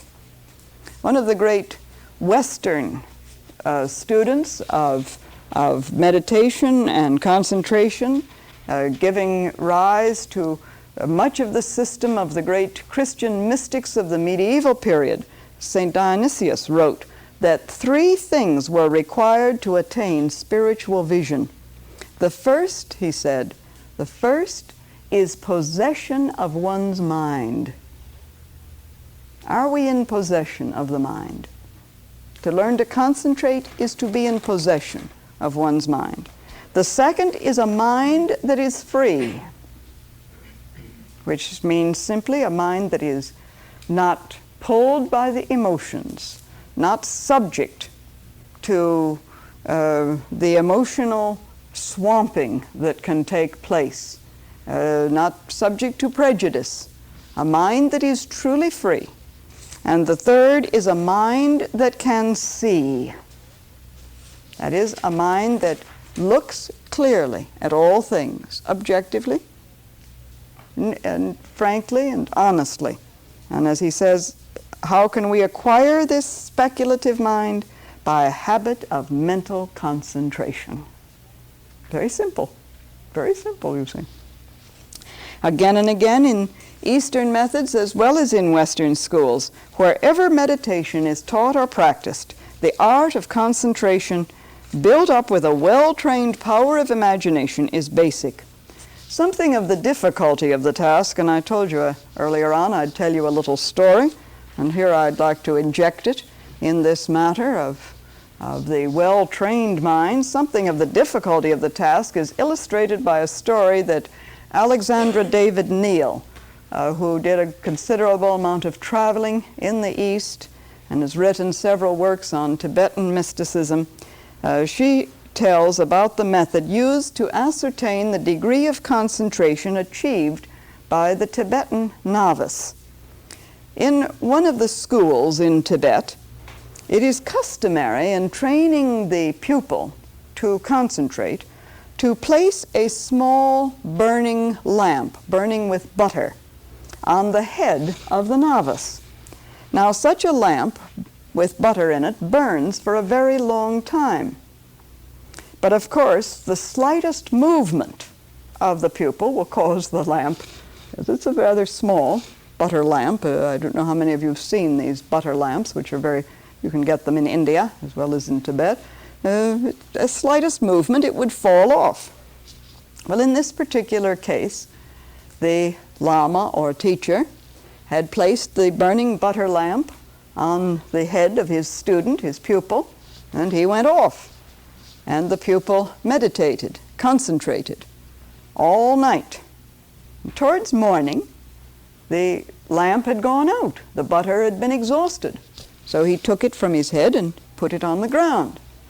And when his teacher came back, the Lama naturally questioned him.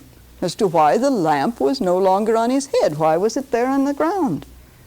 And he said, well, the flame had stopped. It was no longer burning. I had had it on my head almost the whole night, and the flame was out, so I put it on the ground.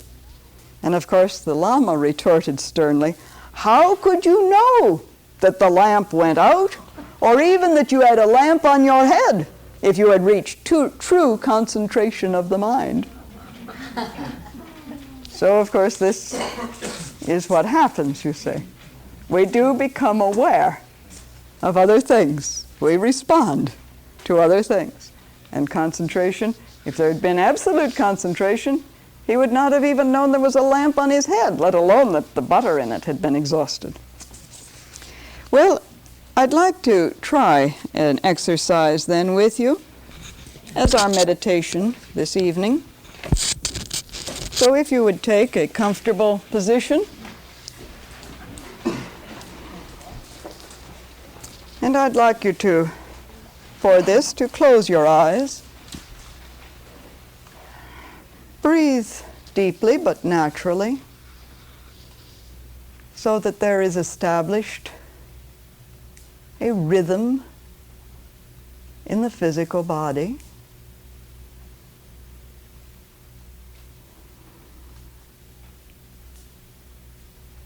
And now imagine a quiet corner on a summer's day. It is warm. You are going to build a picture of a garden. See the garden. A soft green lawn, rose bushes. In the distance, a little further away, a lake, blue, quiet.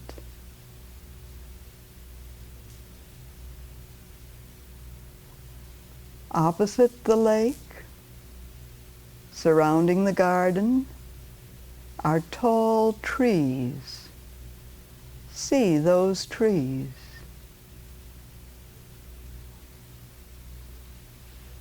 Now in this garden, put a bench, a stone bench. Now you enter the garden. Seat yourself on the bench.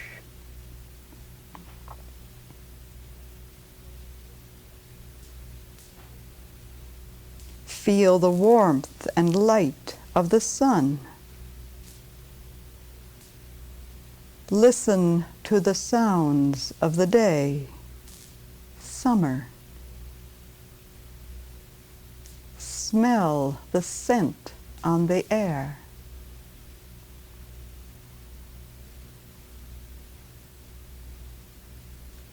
There is peace in the garden.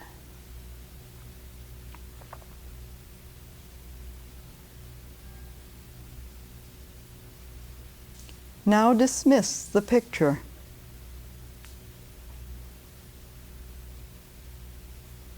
No garden, no bench, no you. Calm, peace, quiet, rain. Retain only the awareness of peace.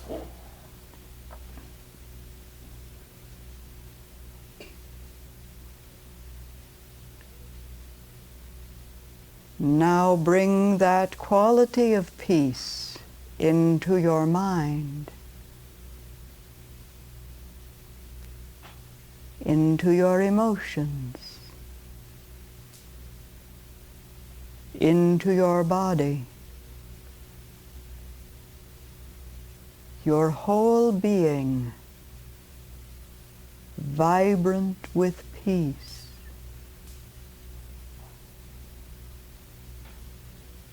and send that peace forth upon the world. Peace to all that lives.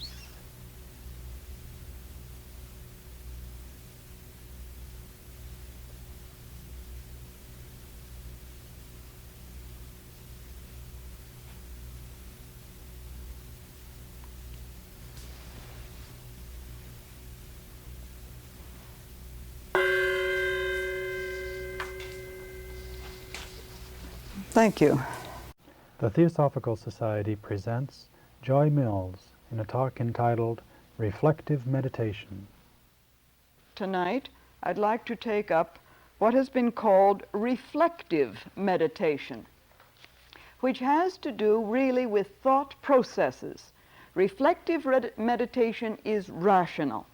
And I'll comment, and it may be that in the question period you will have points to raise on this, but I would like to comment right at the outset that one reason for emphasizing this particular category of rational meditation, reflective meditation using thought processes, is that this is particularly adapted to the Western body. And this, I think, we must remember. The Theosophical philosophy, as I'm sure all of you know, suggests the feasibility, the validity of the concept of reincarnation. So that from that point of view, there are incarnations when we have Eastern bodies, there are incarnations when we have Western bodies. Now, I am also convinced that when one is in a Western body, or in an Eastern body, whichever body one is in, as it were, male, female, east, west, whatever, there is a purpose. There is something to be learned from incarnation in that particular body. And therefore, there are techniques, there are disciplines, there are ways of using the body that are particularly well adapted to the type of vehicle one has. And often mistakes are seriously made and difficulties can arise when one attempts to do something that really is not, if we can call it this, the dharma of the physical body that one has. That is the whole purpose of the body which one has. And in the West, we are accustomed to thinking. Thinking is, the rational function is very much emphasized in the West. Then this can be the tool by which we enter into the whole realm of meditation. And we should use it. And I can tell you there are serious cases where this has been forgotten, and either the idea that you can bypass the mind or that we don't need it in some way, and the whole mental process, which includes discrimination, which includes choice, which includes a fine-tuned instrument that is able to look at it and make decisions as to the validity of an experience, of an insight, of an intuition, where that has been set aside and really serious difficulties have arisen. Well, I won't go into the negative aspects, but this broad type of reflective meditation actually is found even in many of the Eastern schools.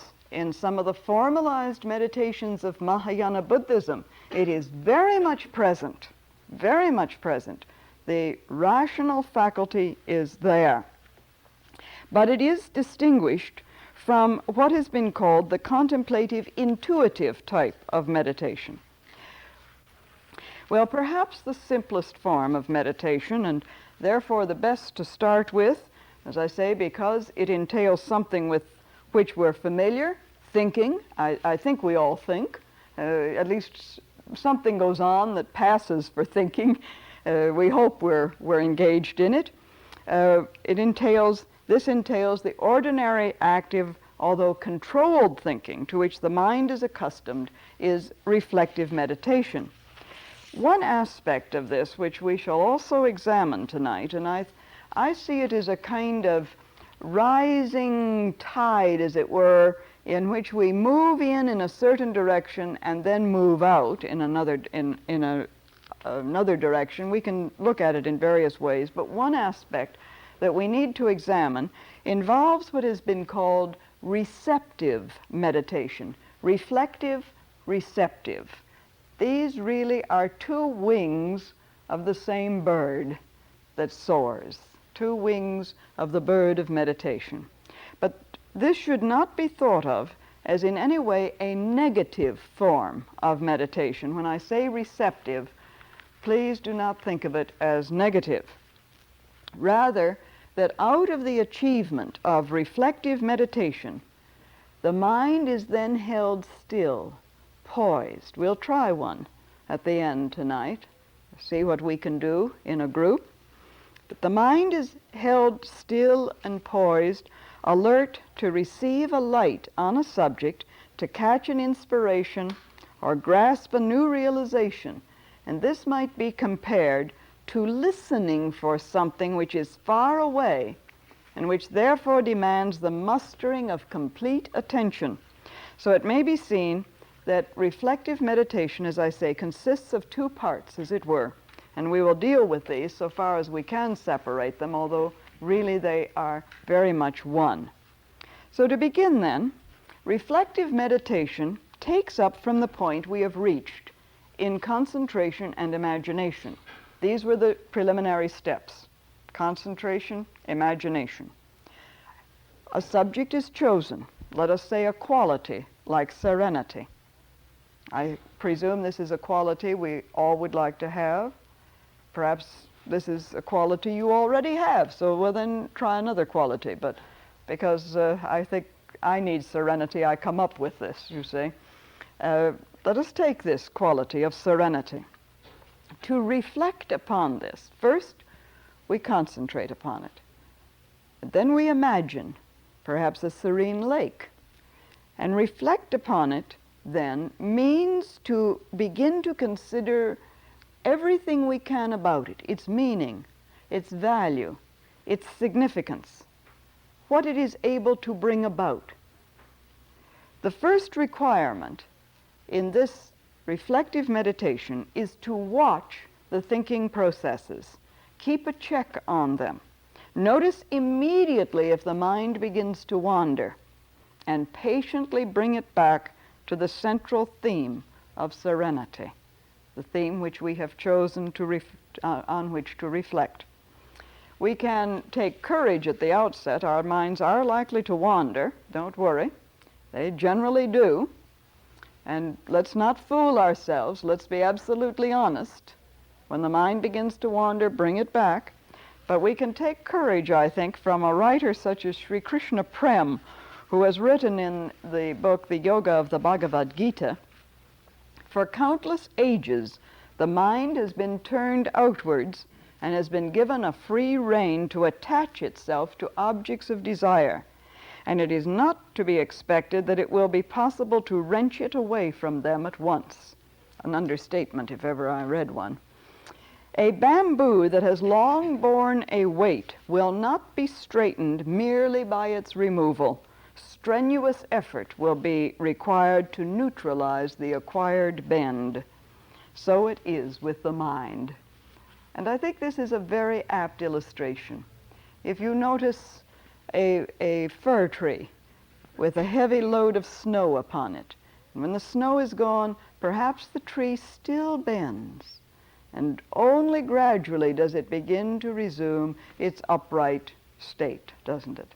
And sometimes one sees a wind-swept tree which has moved out, and then life forces it up, and then it moves, then it bends over again, and so on. It's interesting to watch this on a seashore, for example, or on a cliff where the winds sweep by.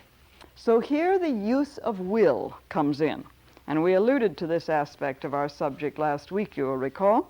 The task before us then involves a steady brooding on the subject, and all aspects of it must be included. The meanings of serenity. What does serenity imply? What is its significance? What are serene circumstances? What does it mean for me to be serene? What is it for the physical body to be serene? What is it for the emotions to be serene?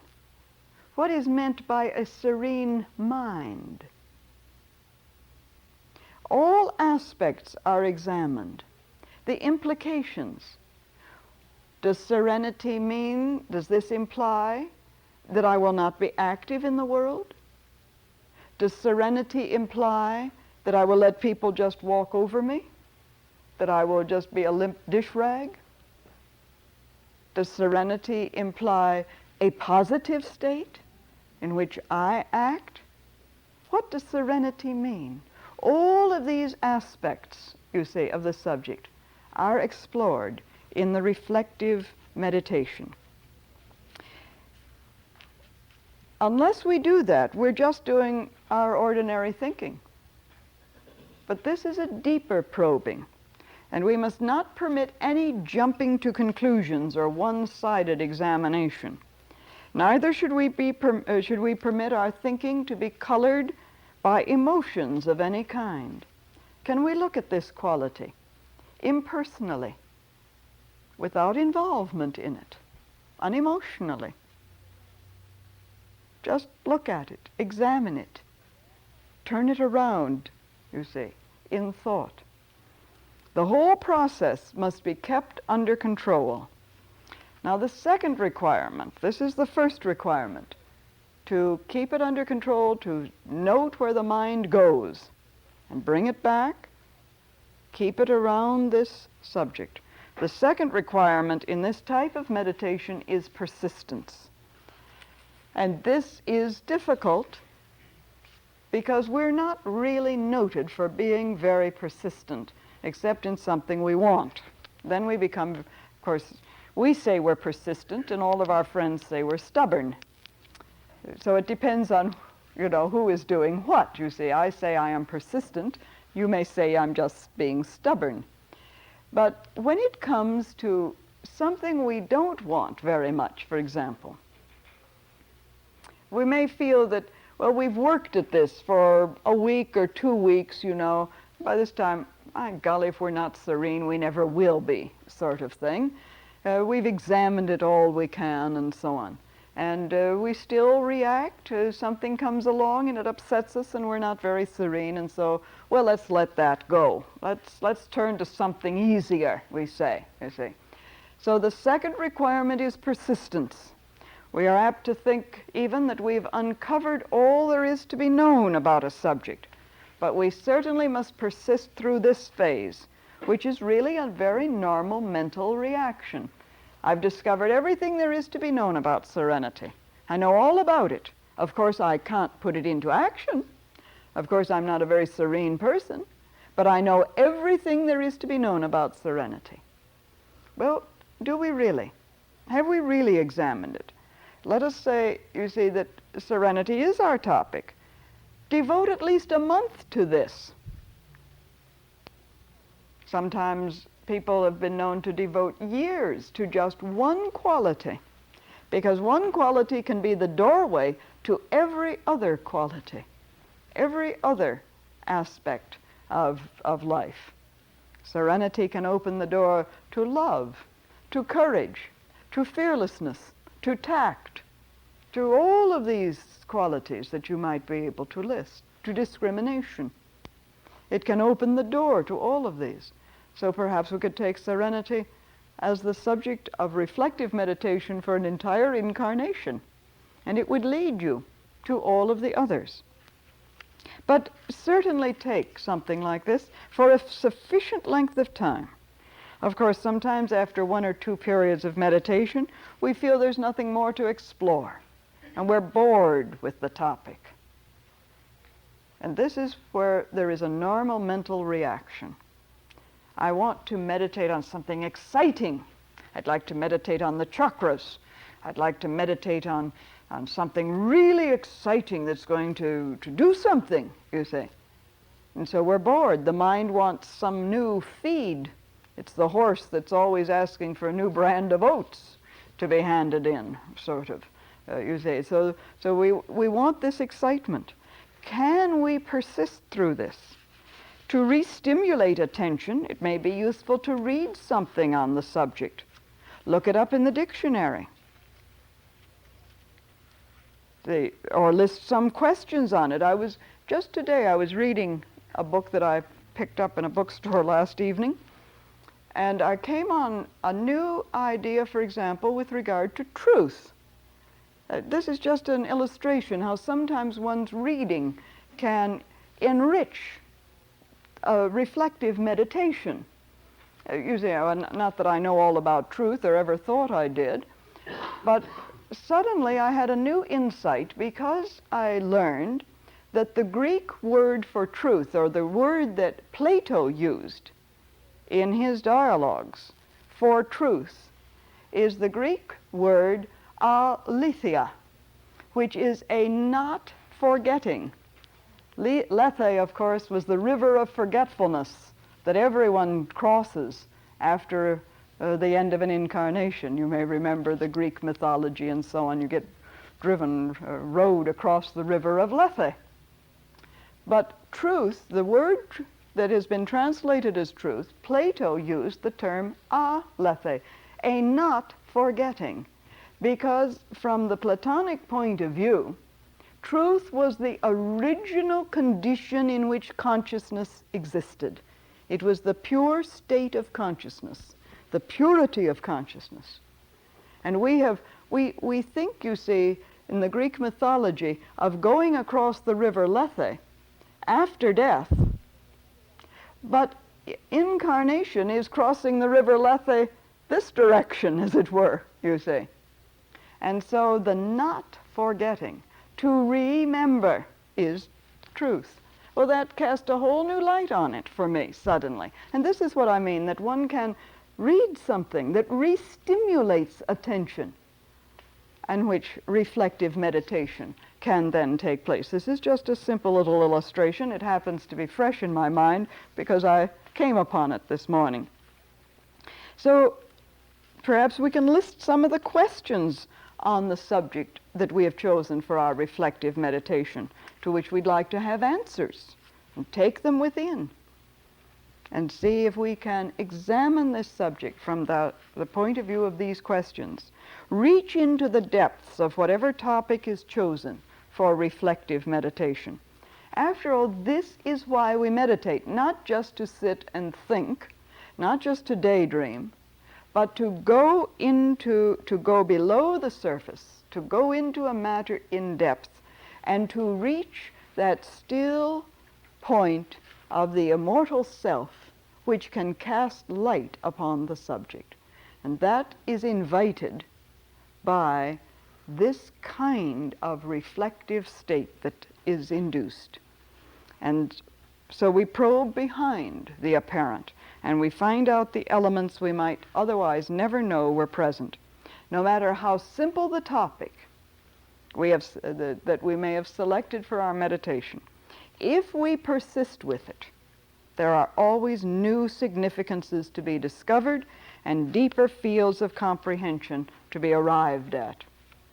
There is a kind of apocryphal story within the Theosophical movement of the occasion when, that I say apocryphal because I don't know that it's ever been documented, may be true, maybe not true, but it makes an interesting story of when Dr. Annie Besant, one of the great leaders of the Theosophical Society, a magnificent woman who was involved in a great number of social causes and humanitarian causes, when she learned about the existence of this philosophy, Theosophy, through being given the 2 volumes of the Secret Doctrine to review, she said she must know the author, and she went to H.P. Blavatsky, met her, and asked her to teach Dr. Besant, how to meditate. And she wanted to learn all of this. She wanted to come at the truth at once, you know.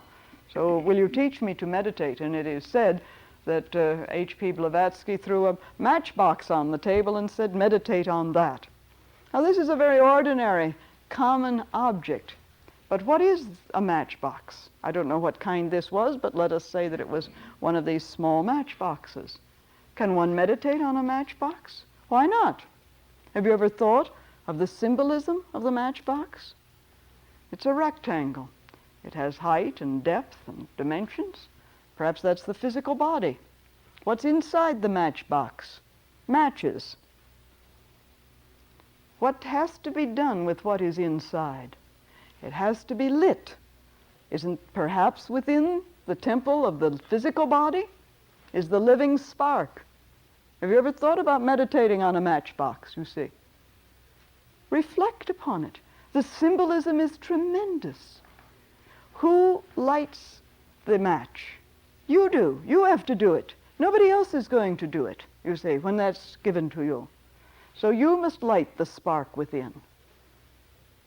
And what more beautiful symbol than the fire burning within because you have lit it? Well, there are all sorts of things one can meditate on, and everything is given. The matchbox usually has on the side of it a little rough abrasive part, so that the capacity for the match to come alight is there as part of the box. You see, everyone can go on with the symbolism, all kinds of things. I don't know that this is what happened, but it seemed to me that there is much in any object to reflect upon. Every object in the universe is symbolic in some way. It is a symbol. Every word is a symbol. The word serenity is not the quality serenity, it is a symbol of that. So think of it. How does it sound? You see, tranquility and so on. Think of these things and examine them. And this is what is meant by reflective meditation.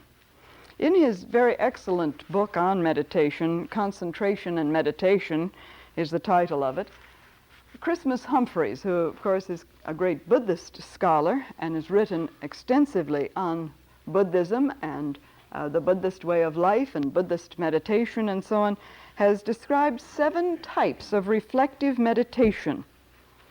And these are very interesting to note. On passing through the bodies, and we're going to try a little bit of this, on things as they really are.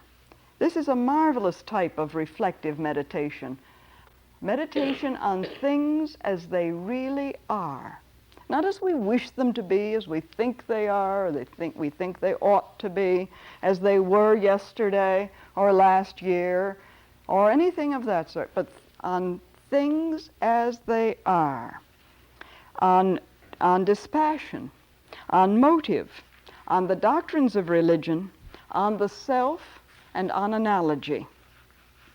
And these are very interesting to follow, these 7 types. But in each case, whatever type is followed, the period of reflection is followed by the creation, if it is true reflection. Now, this is not just idly thinking about it, matchboxes and serenity and whatnot, you see. But the period of reflection, if it is truly reflection, is followed by the creation of an unimpeded channel between the physical brain and the higher or inner self, the true self. The creation of this channel, which permits of a divine outpouring. It is as though we open a channel through the reflective meditation, inwards, which permits a downpouring of light, a kind of infusion of new insight understanding. And this period of outpouring has often been called the time or the state of receptive meditation. This is why I say this is the other wing of the bird of meditation. This is really, however, a very difficult practice, for it takes us into the precincts, of course, of abstract meditation and represents a kind of leap from reflection to what some Buddhist schools call a state of no mindfulness, in which one has used the mind to set aside thought, and in that stilled condition created the channel, building the bridge to the higher self, which permits an influx of light. Meister Eckhart in the Christian tradition illustrates this beautifully in many of his writings, this interior reception which comes about at this stage. Now the problem is certain dangers are attached to this condition of meditation, for the human mind is already exposed to so many, countless thought currents, impressions, impacts of various kinds, and care must be taken that a state of negativity is not entered into, that we're not talking about a state which permits free access to the mind by all these countless impressions, that this does not take over. So in one sense, our goal is right receptivity. Now this is very difficult to define, but this is where a lot of people, I think, and I've seen it, we get letters about it, and I've talked to people in my travels around the world, mostly are here in the United States, who have jumped at once into this kind of receptive meditation without reflection. And it has turned into a negative condition in which there was no longer any control over what was being received, and consequently no discrimination, and everything that came through. It's like rather than being able to turn on your radio to a precise band, you could turn the radio knob and all of the radio waves were present at once. Do you know what I mean? You see? Everything is present at once. Whatever stations were broadcasting, you hear them all together. And you're not able to distinguish then between one and another, nor are you able to evaluate. On one there may be some advertising for spaghetti, and on another there may be some beautiful Mozart, and on another there may be a lecture on higher mathematics, and so on. And you will give all of these equal value, you see. And this is what comes to happen if receptive meditation is not the result of reflective meditation, in which the thought processes are controlled, stilled, but controlled, so that you can select, as it were, and give some discrimination to what is impinging on the mind. This is where, this is what I mean by our goal is right receptivity. In one sense, of course, the very recognition of the sea of impacts which is all about us, buffeting us, protects us. This very recognition that there is this going on. We're all the time, you right now are being buffeted by my thoughts, you see. It's hard to close me out, in a sense. You do, momentarily, and maybe even more than momentarily, while you go off into your own thought realm, and then suddenly you're buffeted by some word I say, some thought I send out, and so on, you see. But we're all the time being buffeted. And in some sense, this is a protection to us, for it is helpful to realize the endless stream of impressions to which we are exposed, subtly and unconsciously, as well as consciously. And knowing this, therefore, we should be on our guard against mass influences that are constantly impinging. And this is happening all the time. Just get into a mass of people, a crowd of people, where there's excitement, haranguing going on. And immediately you're caught up in it, aren't you? You're aware of it. Walk into a group of people in a church who are praying. It's easier for you to pray, isn't it? It's much easier in that atmosphere. All of the time this is about us.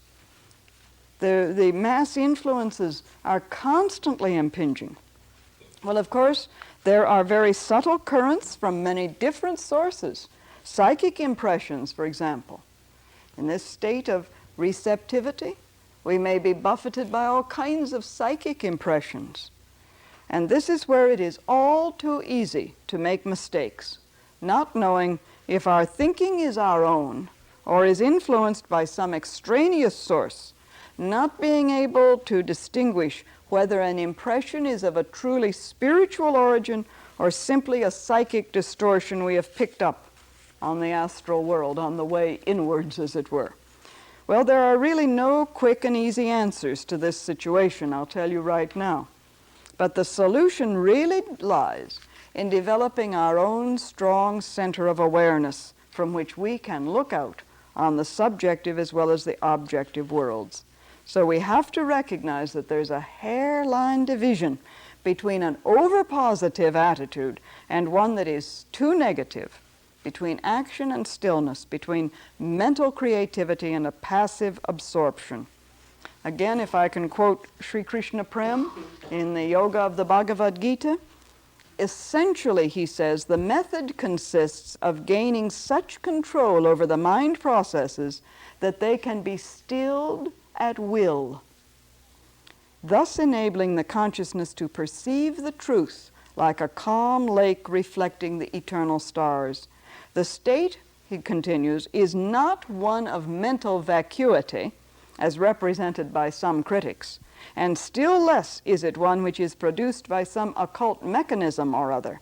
The center of consciousness withdraws its attention from the world of outer phenomena, whether of sense or of thought, passes through the central point, which is itself, and emerges in the spiritual world of the buddhi, intuition. Now, this is the process. Very easy to write about, you see, very difficult to achieve. Paul Brunton, in his work, The Wisdom of the Overself, makes very much the same point. Mere mental quiet is an excellent thing as a step on the upward way, but it is not true transcendence.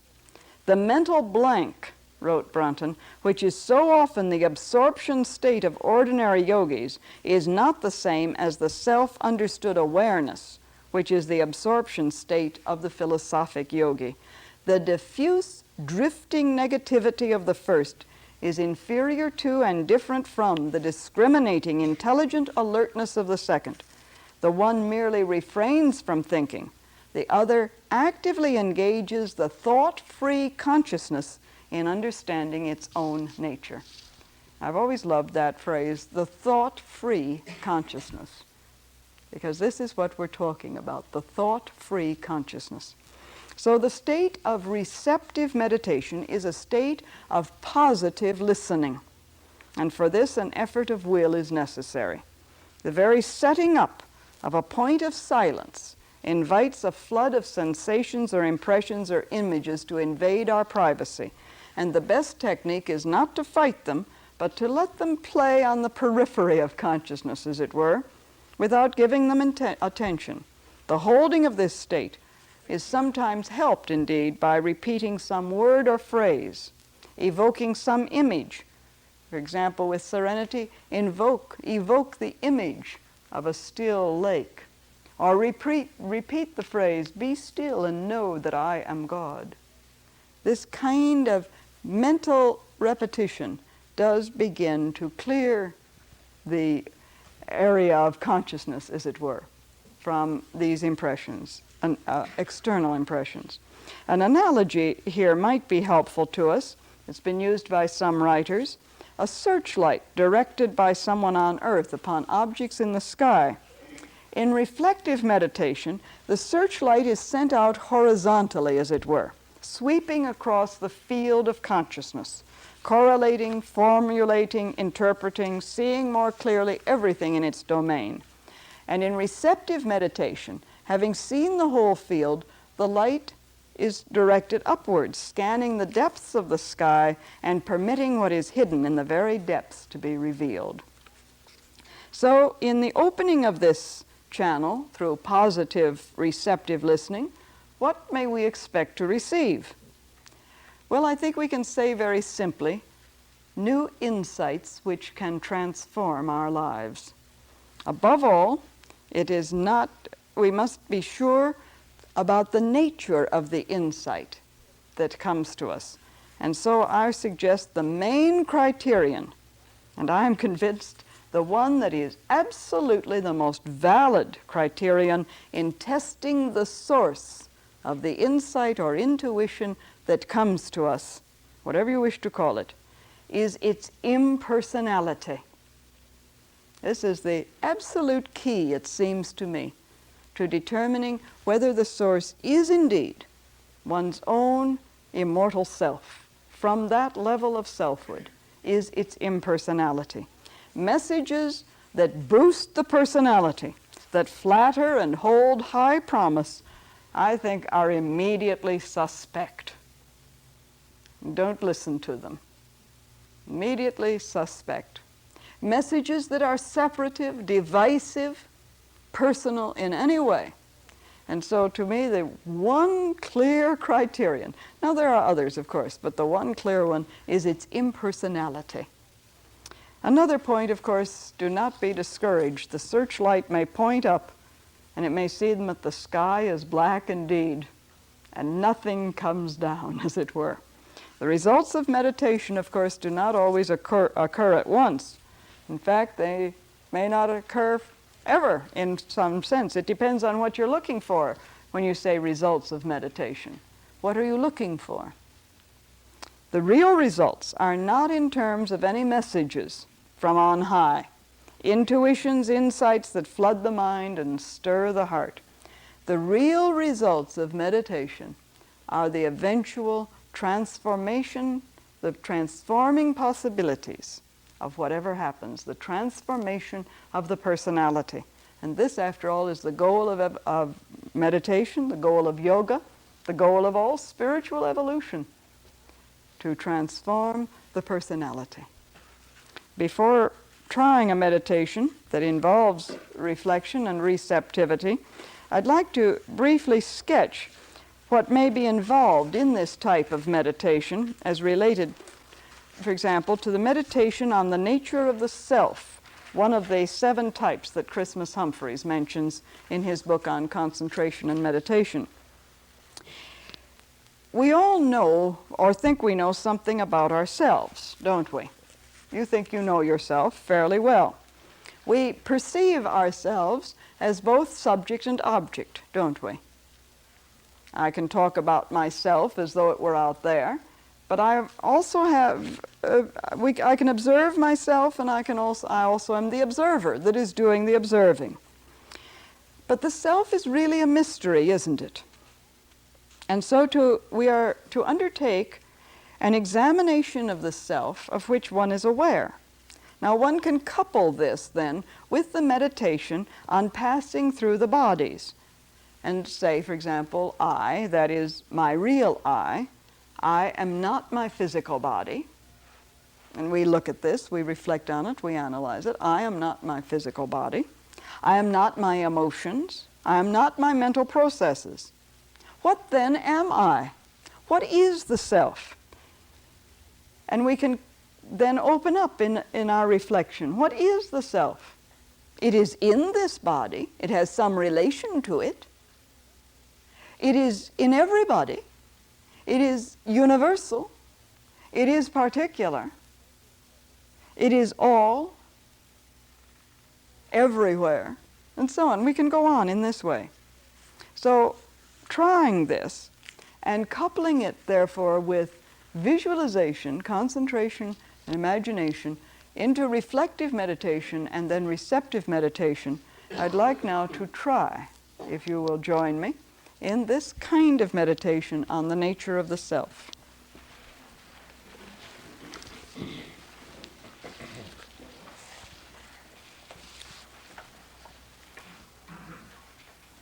So let us relax, sit easily, however you wish, comfortably. Breathe naturally. Take a deep breath and let it out so that there is a full relaxation. And the vehicles are aligned.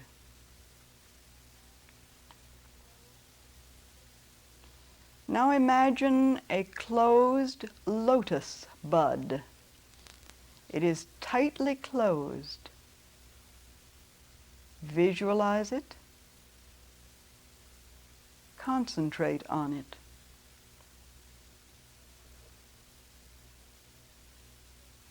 Visualize the shape of the bud, resting on its broad green leaves on the water.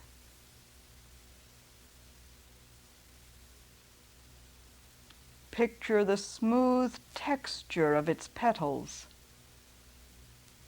the closely folded form.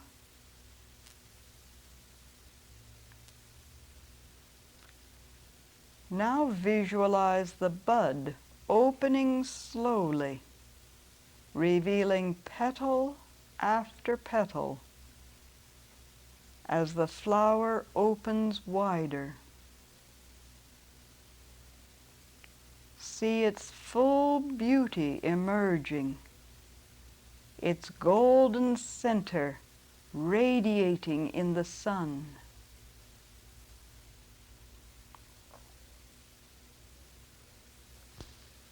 Now hold this picture of the open lotus with a sense of joy and admiration.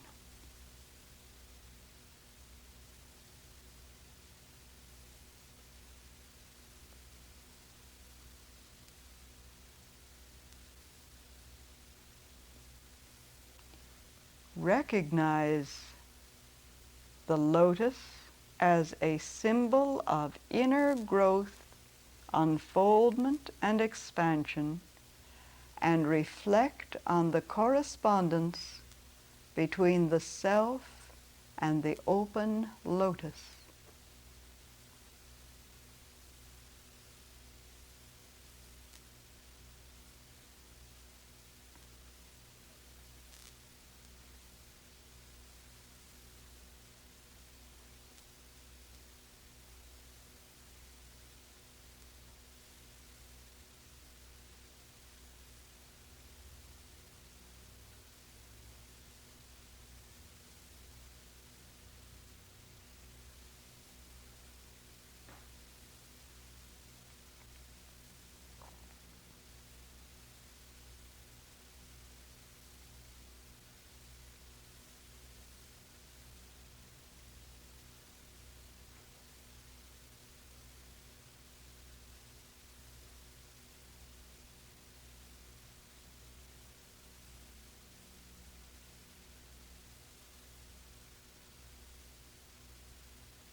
Let go the symbol of the lotus. The self is one. Listen to the self.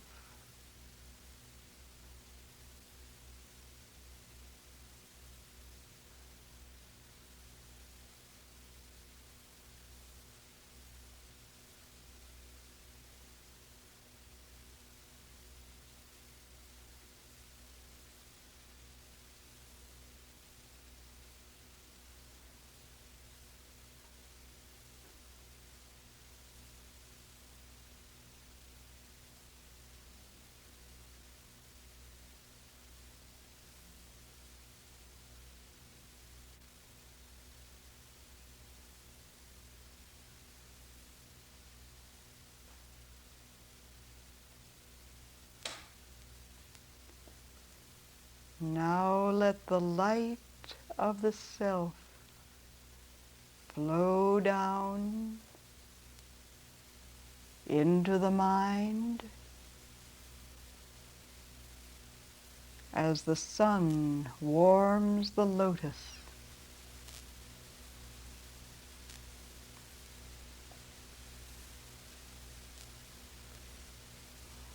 And let that light spread out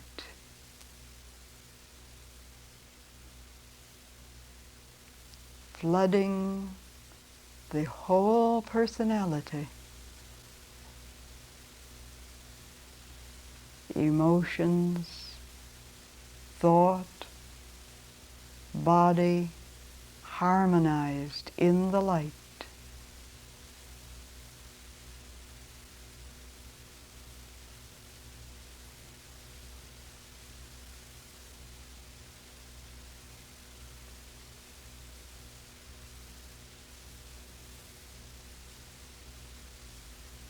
Fold the lotus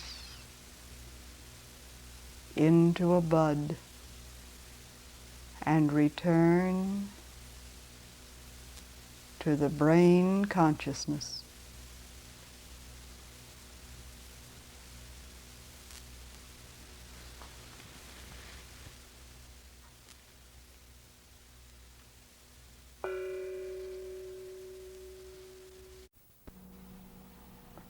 The Theosophical Society presents Joy Mills in a talk entitled Creative Meditation.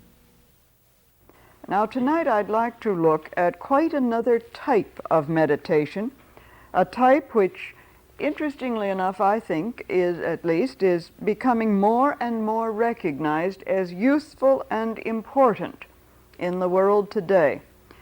Perhaps it is rather typical of what has come to be called, and probably over-called, this Aquarian age. Everybody is talking about the forms and techniques of a new period in consciousness, a new advance in consciousness. And this type of meditation is really based on group effort and on the concept of cooperation. And so this is what we might term, or what I've chosen to term, and what some writers have termed, creative meditation. It might also be called meditation for service, because it answers that question, all right, I have come within, I have reflected, I am gradually learning some of these techniques of meditation that bring about a condition in my own consciousness, which is a point of stillness, which permits of some illumination to come. But now what do I do with it? How can I use this? How can I work with others?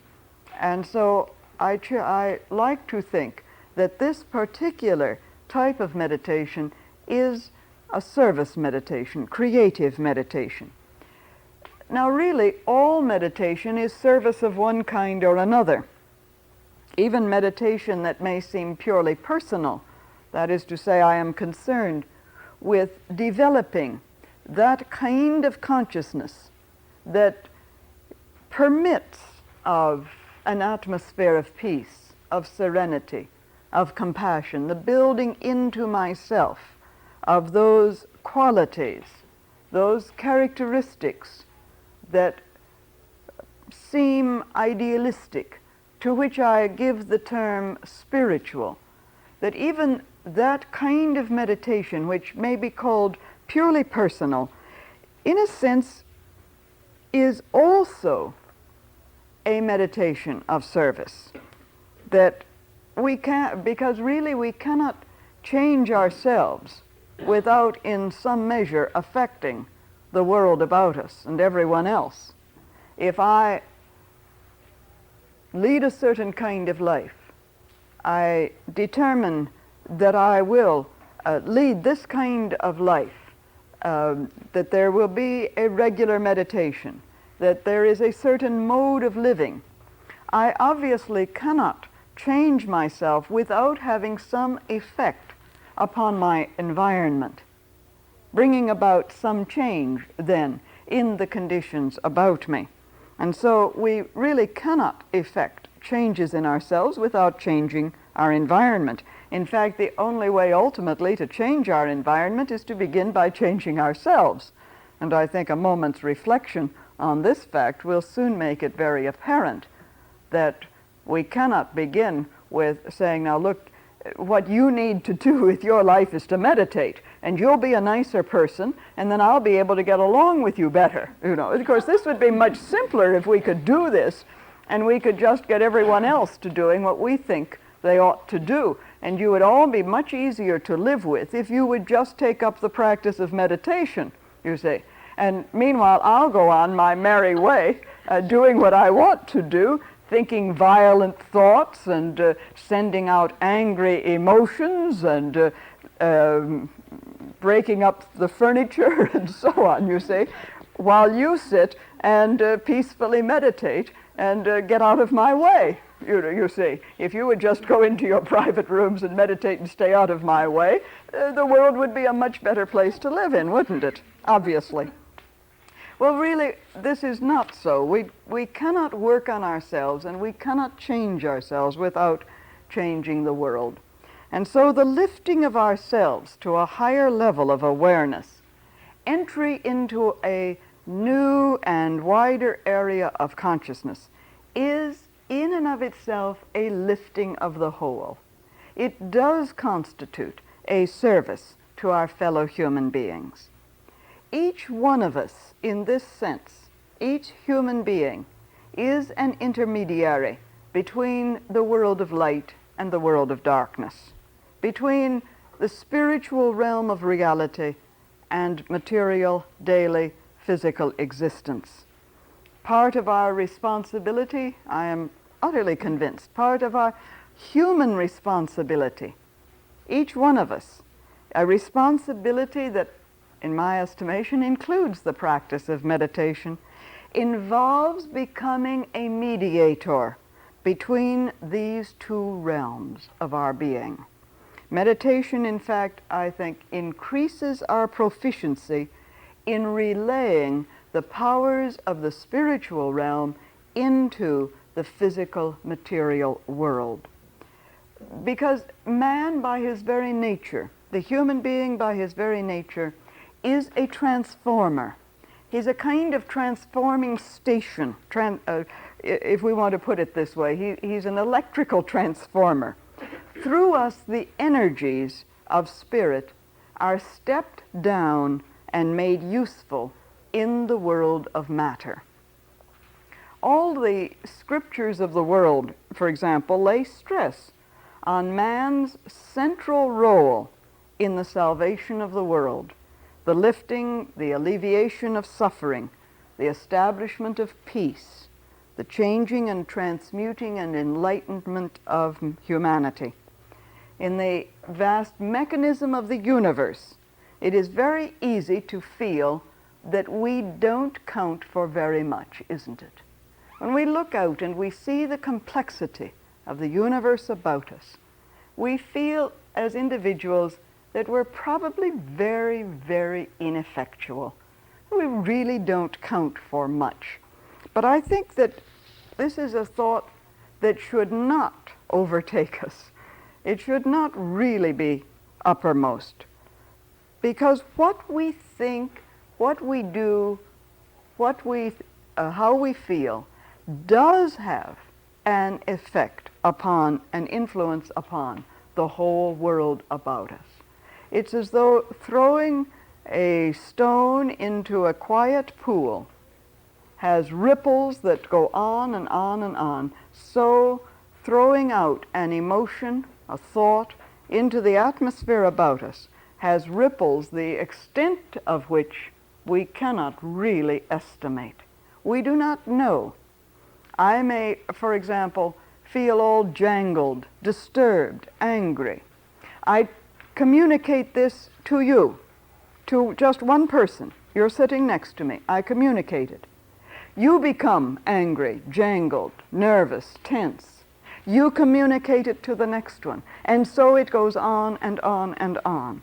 And pretty soon, everyone within that sphere, and even beyond, is feeling something of this jangled, nervous, angry, upset condition.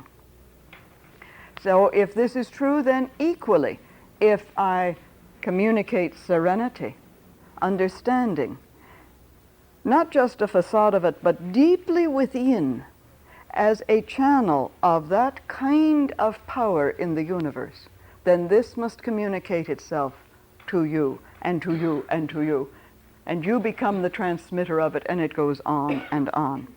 You see, if we accept the premise, and this is a fundamental premise in the Theosophical philosophy, if we accept the premise that the entire universe is really a universe, one system, uni, not a multiverse, but a universe, if we really accept this premise, that it is an interconnected web of consciousness, what has been called by one writer a psychic tissue in which each one of us is embedded, then I think if we really accept this, if we really come to act upon this, then we must recognize that every thought, every emotion, every desire, feeling, action brings about an effect in this psychic tissue which is the universe. So I cannot any longer think independently of everything else that is going on in the universe.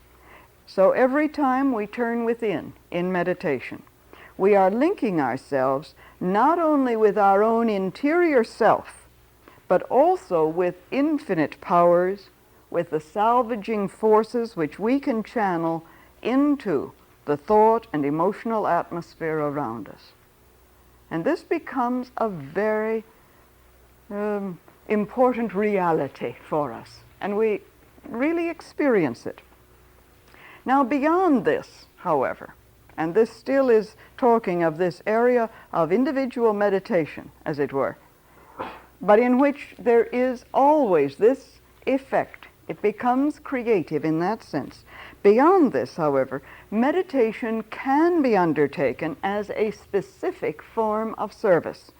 So that while all meditation, as I say, is creative to a certain extent, there can also be a planned creative meditation, utilizing the basics of meditation about which we've spoken so far: concentration, visualization, reflection, reception, and directed to a specific service.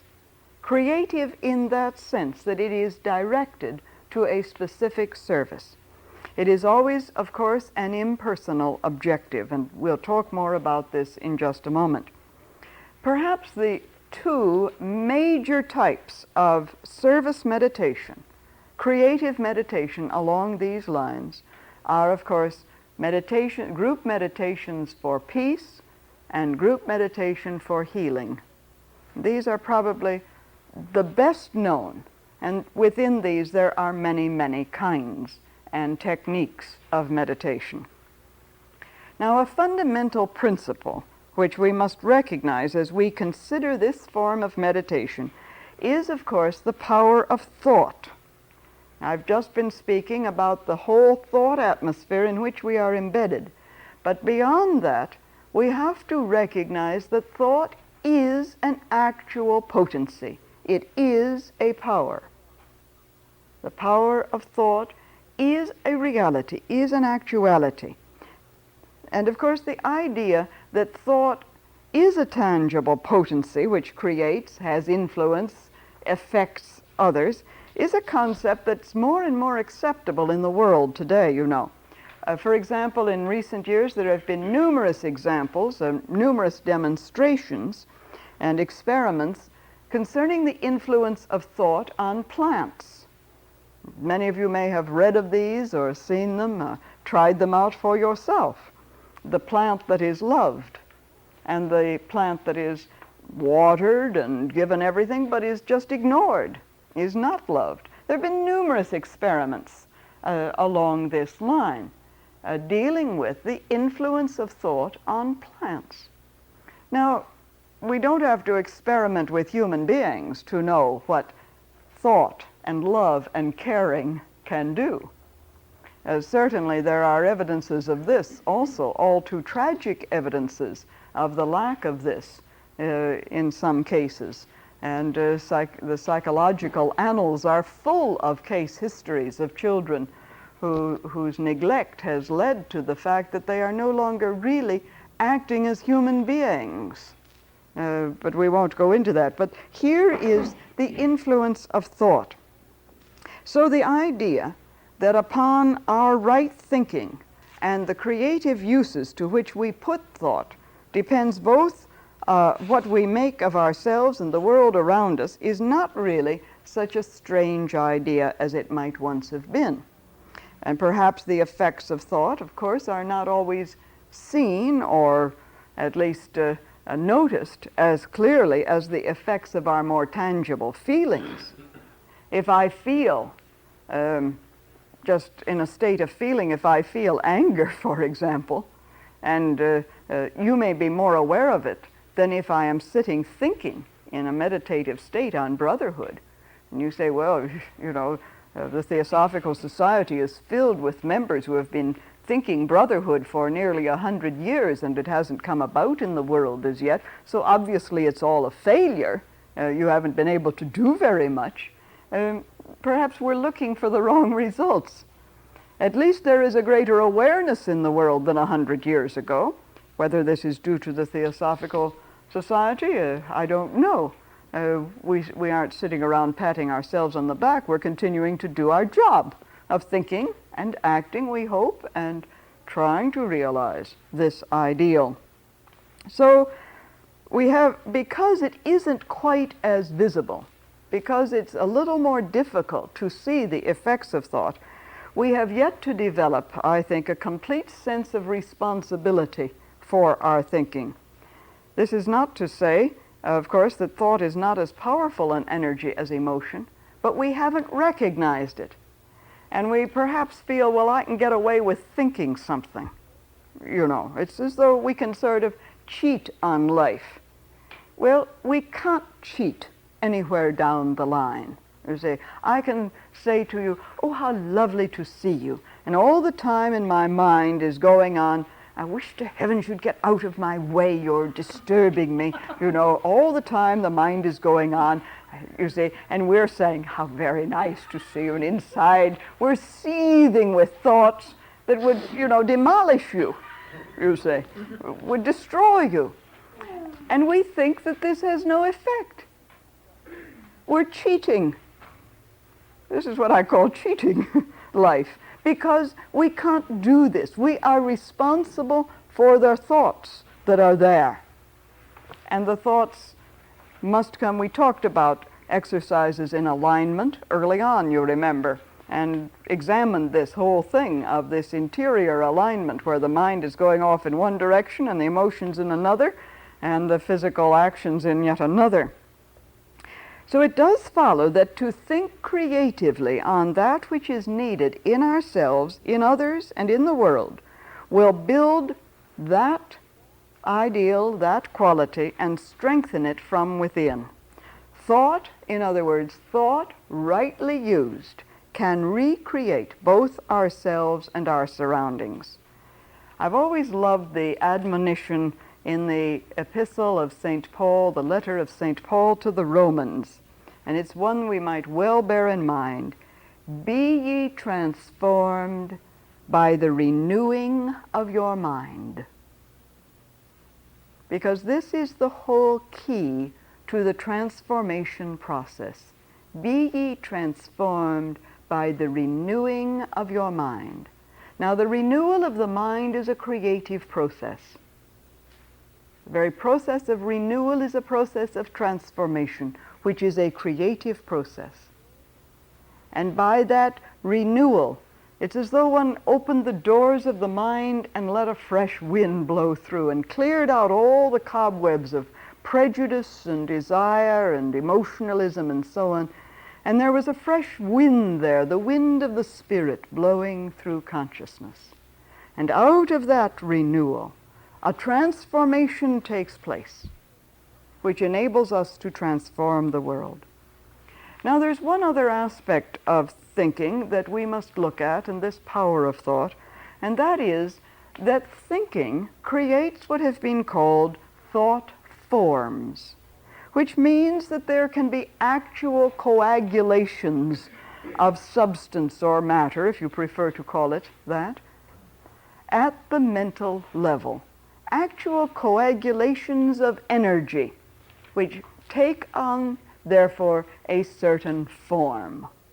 There have been books written by this, on this, and there is a book, in fact, in our quest book series, and as you know, I never lose an opportunity to mention a quest book if I can help it, and the bookstore is open this evening.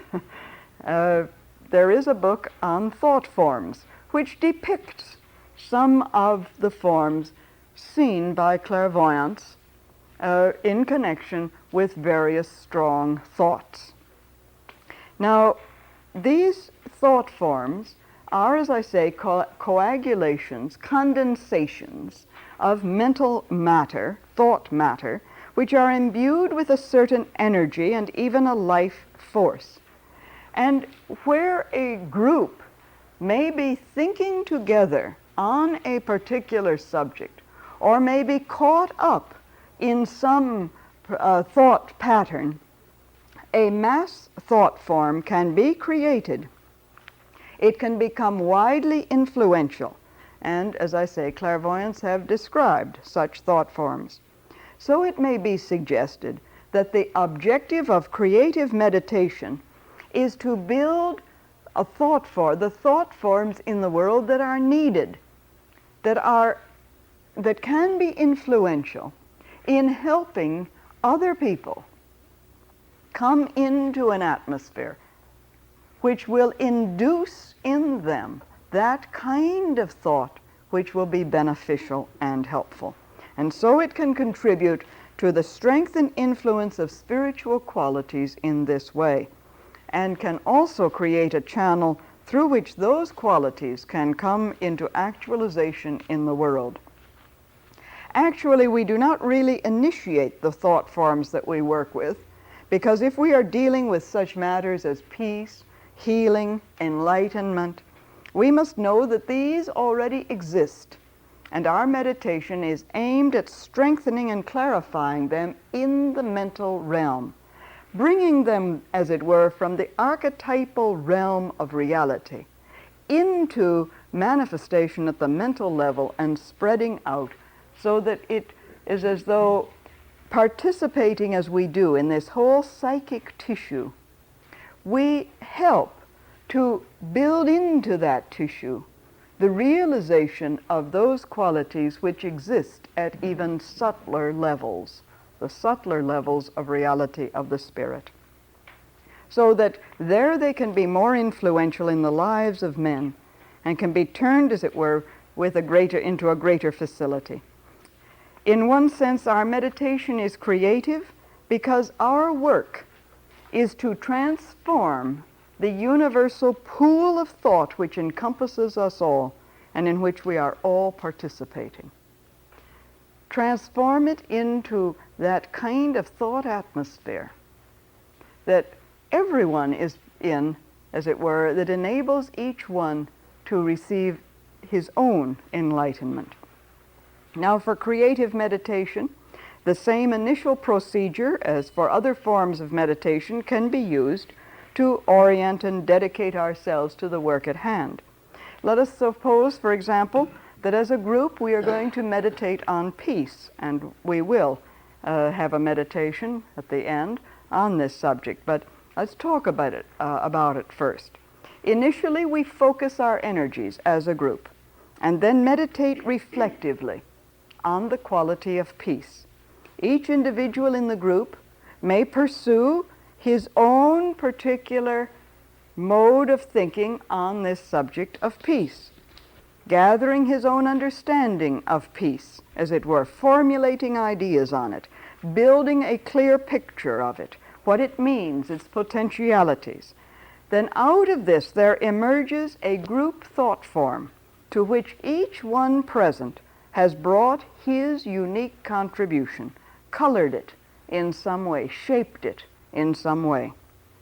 The next step is to meditate receptively, to let go, to permit something else, as it were, from another source, to stop deliberate mental activity in order that, as a chalice, it opens out to receive a new understanding, a new insight, a new illumination, a new spiritual understanding from a higher or deeper level of our being.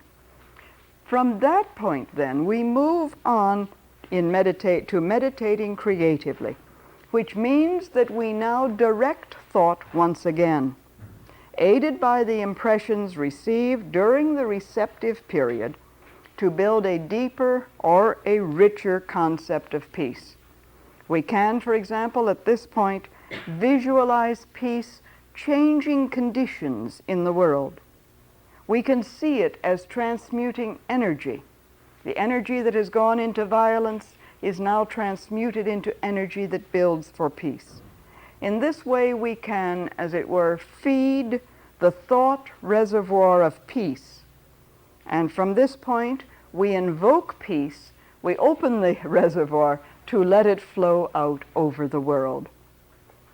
Now, to spell out meditation in this way may seem to make it a long, laborious process, and rather dull and rather boring. But actually, once a group has the habit of this, has been perhaps meeting together for some time, and each individual in it has this habit, as it were, then each stage can be covered very, very quickly and in a relatively short period of time, because there comes about a natural movement. Perhaps the leader needs to say only one word or two words for this movement to flow along in a natural way. There are two further points that we should touch upon in this kind of meditation for service, the creative meditation, before we try this particular meditation tonight, and then open it for your discussion and questions and ideas and thoughts and so on it.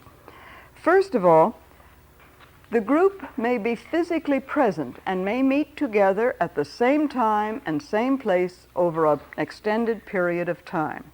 There are peace groups, there are healing groups that do this, that meet together every week, for example, at the same time, in the same place, the same people, so that there comes to be a real group atmosphere, and the group thought form is very easily and very quickly created.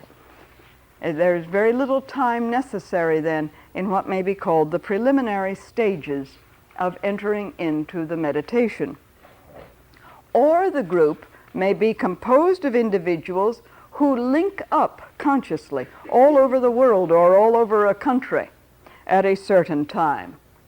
Or perhaps link up at, as it were, different times. In some cases, there has been formed what may be considered a round-the-clock healing service, where individuals all around the world, perhaps, are linking in at particular time in their own country, and it forms a kind of continuous meditation on peace or on healing.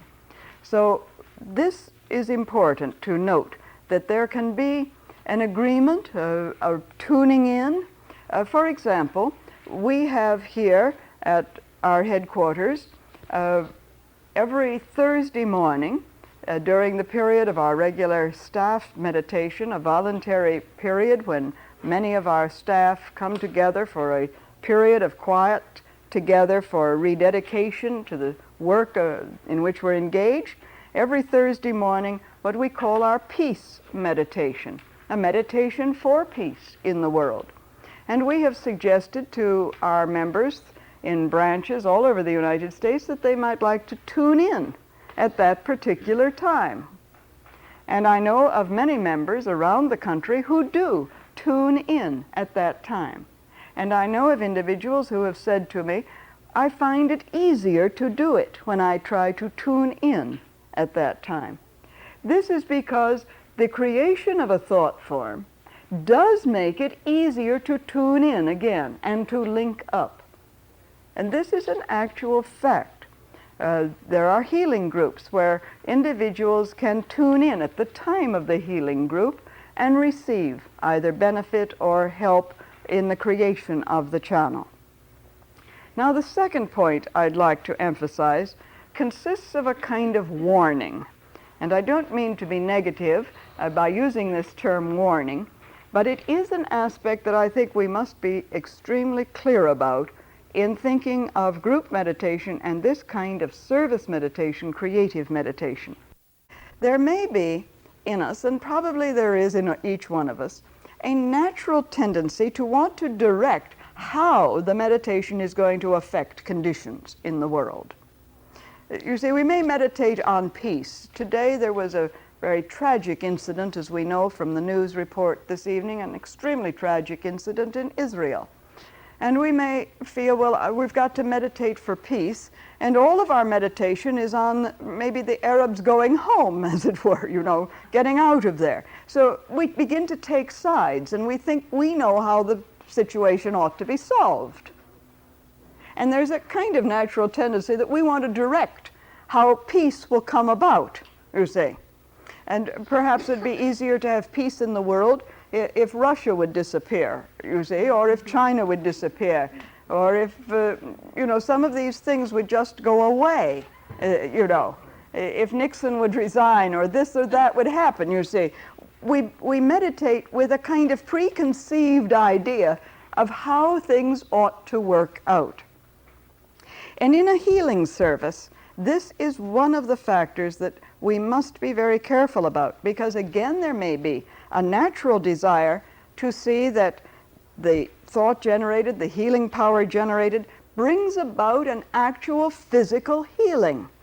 And we feel this is the only way in which healing can take place. And that unless a person, is up from his hospital bed the next day and running around, that the healing service hasn't been much use, hasn't been much good, as it were. And so there is this tendency to direct how things are going to come out, because we think we know best, as it were. A meditation to support those in positions of leadership in the country may include a kind of effort to influence their decisions, to be sure that legislation is passed that we think ought to be passed, and so on. Now, we really cannot know the depth of a situation. We really cannot know the rightful issue of a particular problem. Healing, for example, may not be the restoration of the physical vehicle. It may be release from an emotional or mental condition. It may be the realization that one can live with a condition, as it were, and helping to send out that healing energy in a way that is utterly, if I can put it this way, both personal and impersonal. It's directed to an individual, but in an impersonal manner that permits what is necessary, because we do not know in what healing may consist at all.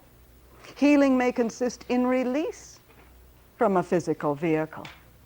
Healing may consist in living with a physical vehicle that is not completely well, but living in a manner that is harmonious. We don't know how healing should take place. We don't know how peace should be brought about.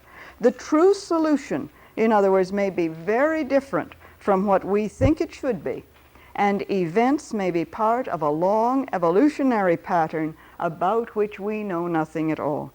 Our task then as meditators is to work with energies, not events, to invoke enlightenment and wisdom, to radiate love and understanding, to maintain calm, and above all, to have absolute confidence in the law. The law will work. And we try to tune in as agents of that law in a very impersonal manner. So from this point of view, one of the greatest contributions that we can make through our meditation is just to stand steady behind the scenes, helping to keep open the channel from the inner realms of light, so that light can flow out upon the world. The thought atmosphere of the world become infused with light. Perhaps in times of crisis, in times of suffering and conflict, there is, of course, apt to be a great deal of emotional turbulence. And the most creative work that we can do in creative meditation, meditation for service, is to transform that turbulence into stillness, into serenity, into tranquility. This may be the greatest service. This is taking into ourselves, as it were, the turbulence and sending it out in a quiet, still manner, letting it flow through, but filtering it so that it is quiet now. Well, tonight, therefore, I'd like to suggest that we together engage in a creative meditation for peace. And in order to utilize some of the techniques that we have practiced so far together, visualization, concentration and visualization, I'd like to suggest that we go together to the meditation room in the United Nations building in New York City. Many of you know that in the UN there is a meditation room that was asked for and designed by one of the former Secretary Generals of the UN, Dag Hammarskjöld. It's a place of quiet where delegates can go for a time of silence if they wish. The room does not have anything in it that would depict one religion or another. The only thing in it, the only object in it, is a very large block of iron, which is in the center of the room. And on this large block of iron, there is a shaft of light coming down from an unseen source above, symbolizing, I think, the light that can come to illumine the affairs of the world.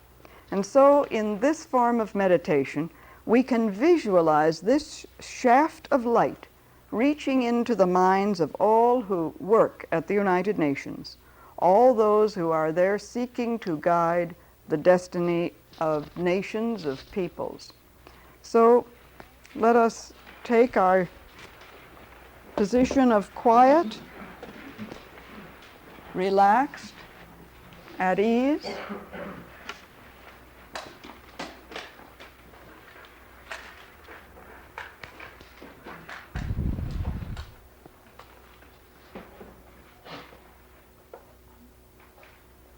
And enter the meditation room in thought, standing for a moment in its silence.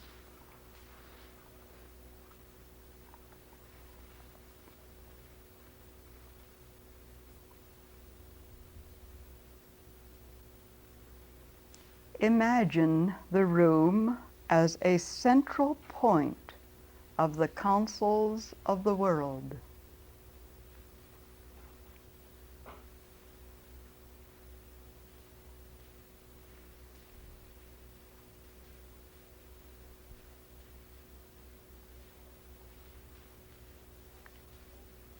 Visualize the room with its symbolic altar in the center, the shaft of light streaming upon it from above.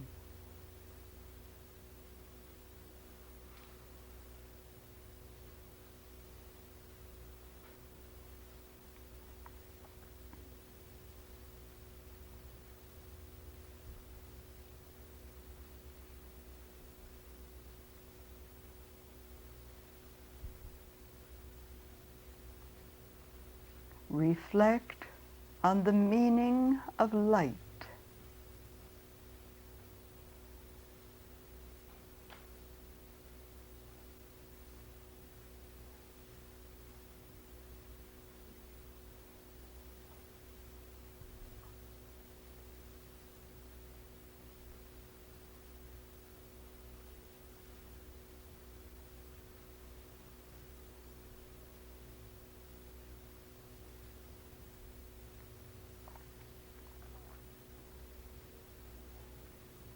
Picture light irradiating the minds of all those working in the General Assembly, all those who are in places of responsibility.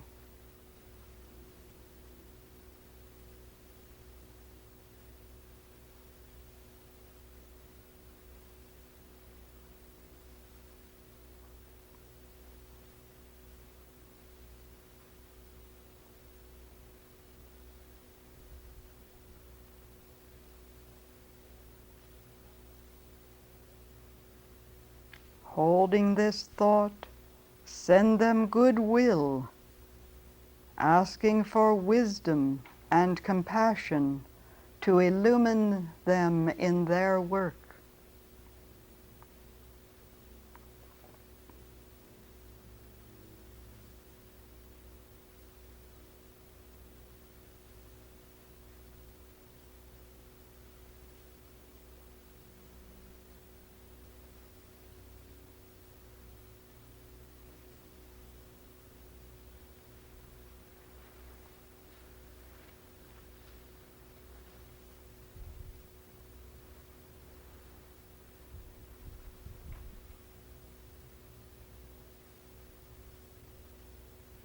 Visualize that light radiating out from the room to all countries, all peoples, all places of conflict, crisis, suffering, or need.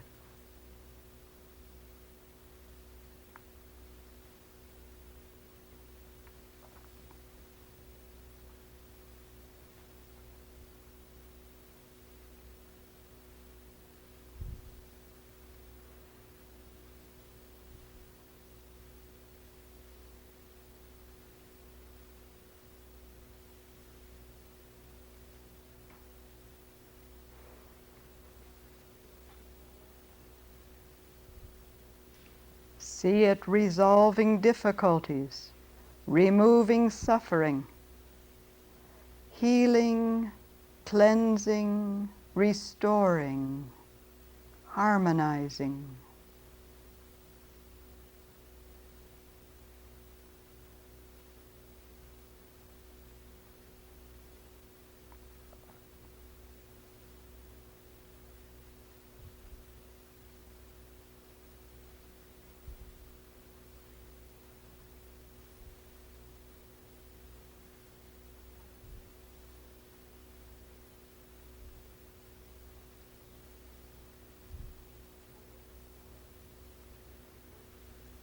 May the forces of light bring illumination to mankind.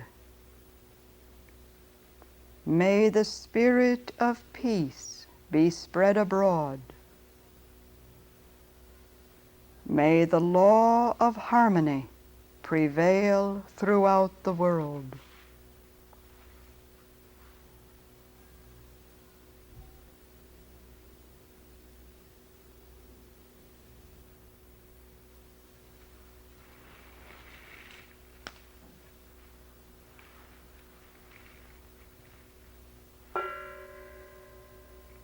Thank you. The Theosophical Society presents Joy Mills in a talk entitled Integral Meditation. Tonight, in concluding our series, I would like to draw together, if I can, all of the varied threads of our discussions and point up the integrated nature, the wholeness of what may be called the meditative life. At the outset of this series, those of you who have been with us through the entire series will remember that I suggested that meditation is an inner silent path, and also that it is a creative act, that it is a path that is inward, and that at the same time it is a creative act. I suggested that it is the art of being, the science of the self, the positive achievement of a leap of consciousness in which all areas of consciousness are harmonized, are alert, are focused. Perhaps another way of saying it is that this leap of consciousness is answered by a corresponding, shall we say, descent or illumination that seems to occur, in which a spark is fanned into a flame. Well, so as a consequence of looking at this broad area of meditation, we have given attention to one aspect after another in considering the general principles. We have not attempted in this series to go into detail in each particular school of meditation or each particular technique or form of practice, although I have tried to suggest, as you know, through the series, that these are principles that underlie all of the great schools, all of the techniques, certainly all of those schools to be found in the religious traditions, Christian meditation, the various forms of meditation in Hinduism, in Buddhism, the basis of Buddhist meditation, whether it be the school of Mahayana Buddhism, of Zen Buddhism, of Theravada Buddhism, whether it is in Islam, any of the great traditions, there are common principles. And so what I have tried to do in this series is to look at these common principles. The inner alignment of the vehicles of consciousness, first of all. And this cannot, I think, be stressed enough, the necessity for that kind of alignment that takes into account all of the vehicles of consciousness. And I mean by that, that does not disregard the existence of any of these vehicles, that doesn't say we must get rid of the emotional nature, as it were. After all, we can scarcely get rid of it, and nor do I think do we want to get rid of it. This does not mean that we get rid of the mind. We don't go around in a mindless state. We certainly don't want to get rid of it. We may go beyond the mind, but we do not become mindless in the sense that we forget we have a mind and have to have others look after us because the mind is absent. It means that all elements of our being are aligned, are brought into harmony, given their proper due, not overemphasized at any point, but not underemphasized. Concentration, which is a focusing of all one's vision, one's energies to a point to which one wishes to give attention. Visualization, imagination, which is the expansion from that point outwards in a manner that enables a channel to be created for the reception of a new insight, a new understanding. And then in the past 2 weeks, we have looked at two very broad areas of meditation: introspective, intuitive, reflective meditation, and outward focused, what I tried to call last week, service-oriented meditation, creative meditation, in which a channel is created and utilized for a purpose. And I suggested perhaps the major areas in which creative meditation has been utilized is in healing and in the aspiration, the ideal of creating peace in the world. Now, in all of this, in other words, we have treated the subject of meditation as one aspect of our lives. That is, we have assumed that it is a practice in which one may engage for a certain portion of a day, let us say, a certain time each day, for a certain period of time, while the remainder of the day may be given over to other types of activities. Perhaps we get up in the morning, perhaps we have a certain routine where we have, after bathing, dressing, whatever we have, sometimes one has to have a cup of coffee first perhaps, but whatever the routine, then we have 10, 15, 30 minutes of meditation. And it's as though we can then say, well, now I have accomplished that, I'll go on and do the rest of my activities today.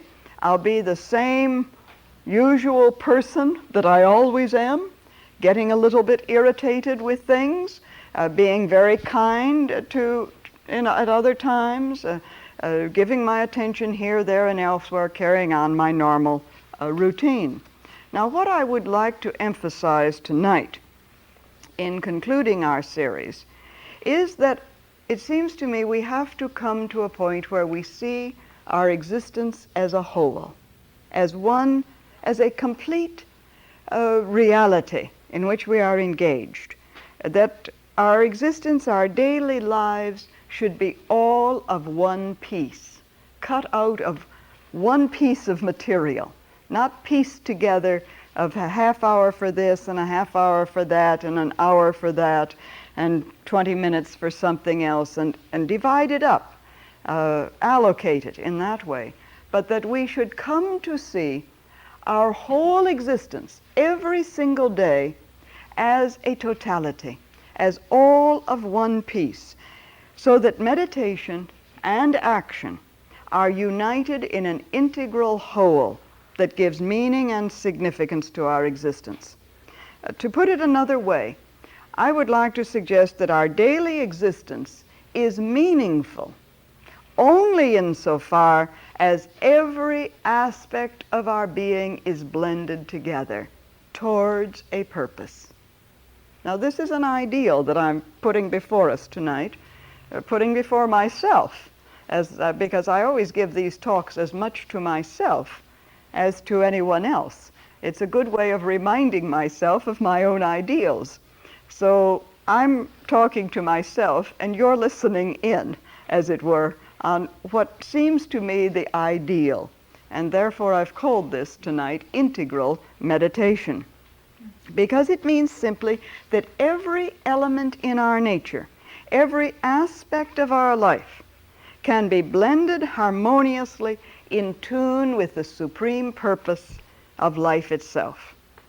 I'm not sure that I can make this completely clear, but it does seem to me that we can learn to participate in the total scheme and purpose of evolution only as we make conscious the totality of that purpose within ourselves. Only if we can really make the purpose of evolution conscious in ourselves do we fulfill that purpose. This is the supreme paradox, perhaps. And the way we make that purpose conscious is through a dual process, the turning within in the silent path of inner awareness, which is meditation, and the moving without, boldly without, in the path of action. And the ideal then is that condition where this dual process is blended into a single whole. And we both move within and move without at the same moment, as it were. That every action in which we engage takes place against a background of serene contemplation. This, of course, is in one sense the reflection of the whole creative process, so beautifully expressed in the Hindu scripture, the Bhagavad Gita. With one portion of myself, I pervade the universe, but I remain. The eternal witness, always there, and yet active in pervading the universe. This is the great duality often spoken of in Christian terminology of both the transcendence of God and the immanence of God. Active at every moment, and yet always against a background of transcendent reality. So I would like to suggest that the life of action is a life in the world, which is life in the temporal, in time. And we have to have a certain awareness of the temporal. We announced this meeting as at 8 o'clock, and you came at 8 o'clock or thereabouts. You realized this and made the effort that, all right, at 8 o'clock I was to be at a certain place.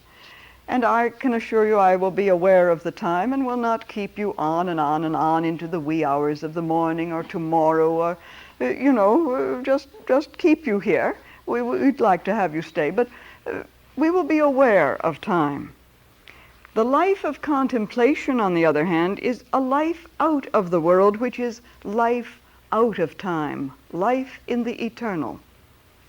We can often realize these two aspects in turning without into the world of the temporal, in which we carry on our daily existence, in which there is the historical process, as it has been called, and each one of us must participate in the historicity of the moment, as it has been said.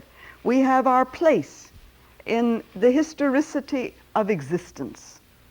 At the same time, the life of contemplation gives us a doorway into the non-temporal world of reality, which is the eternal. Now, the blending of these two, this is integral meditation. I suggest, you see, that there is a way of engaging in a living relationship with both the temporal and the eternal.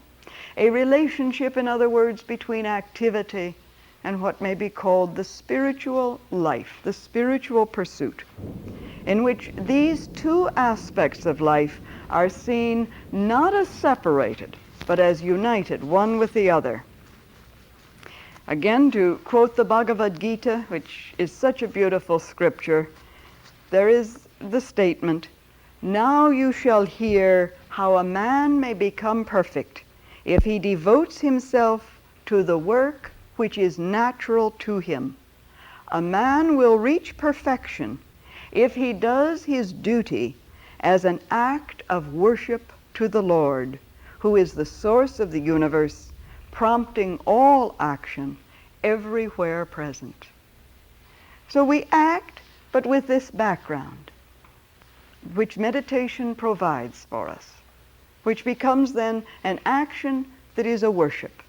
In the heart of the Christian tradition, there is the ideal which has been set by the great example, the Master Jesus, who it is said, by his incarnation gathered into one things earthly and heavenly, who could act, but always acted out of the consciousness that I and my Father are one.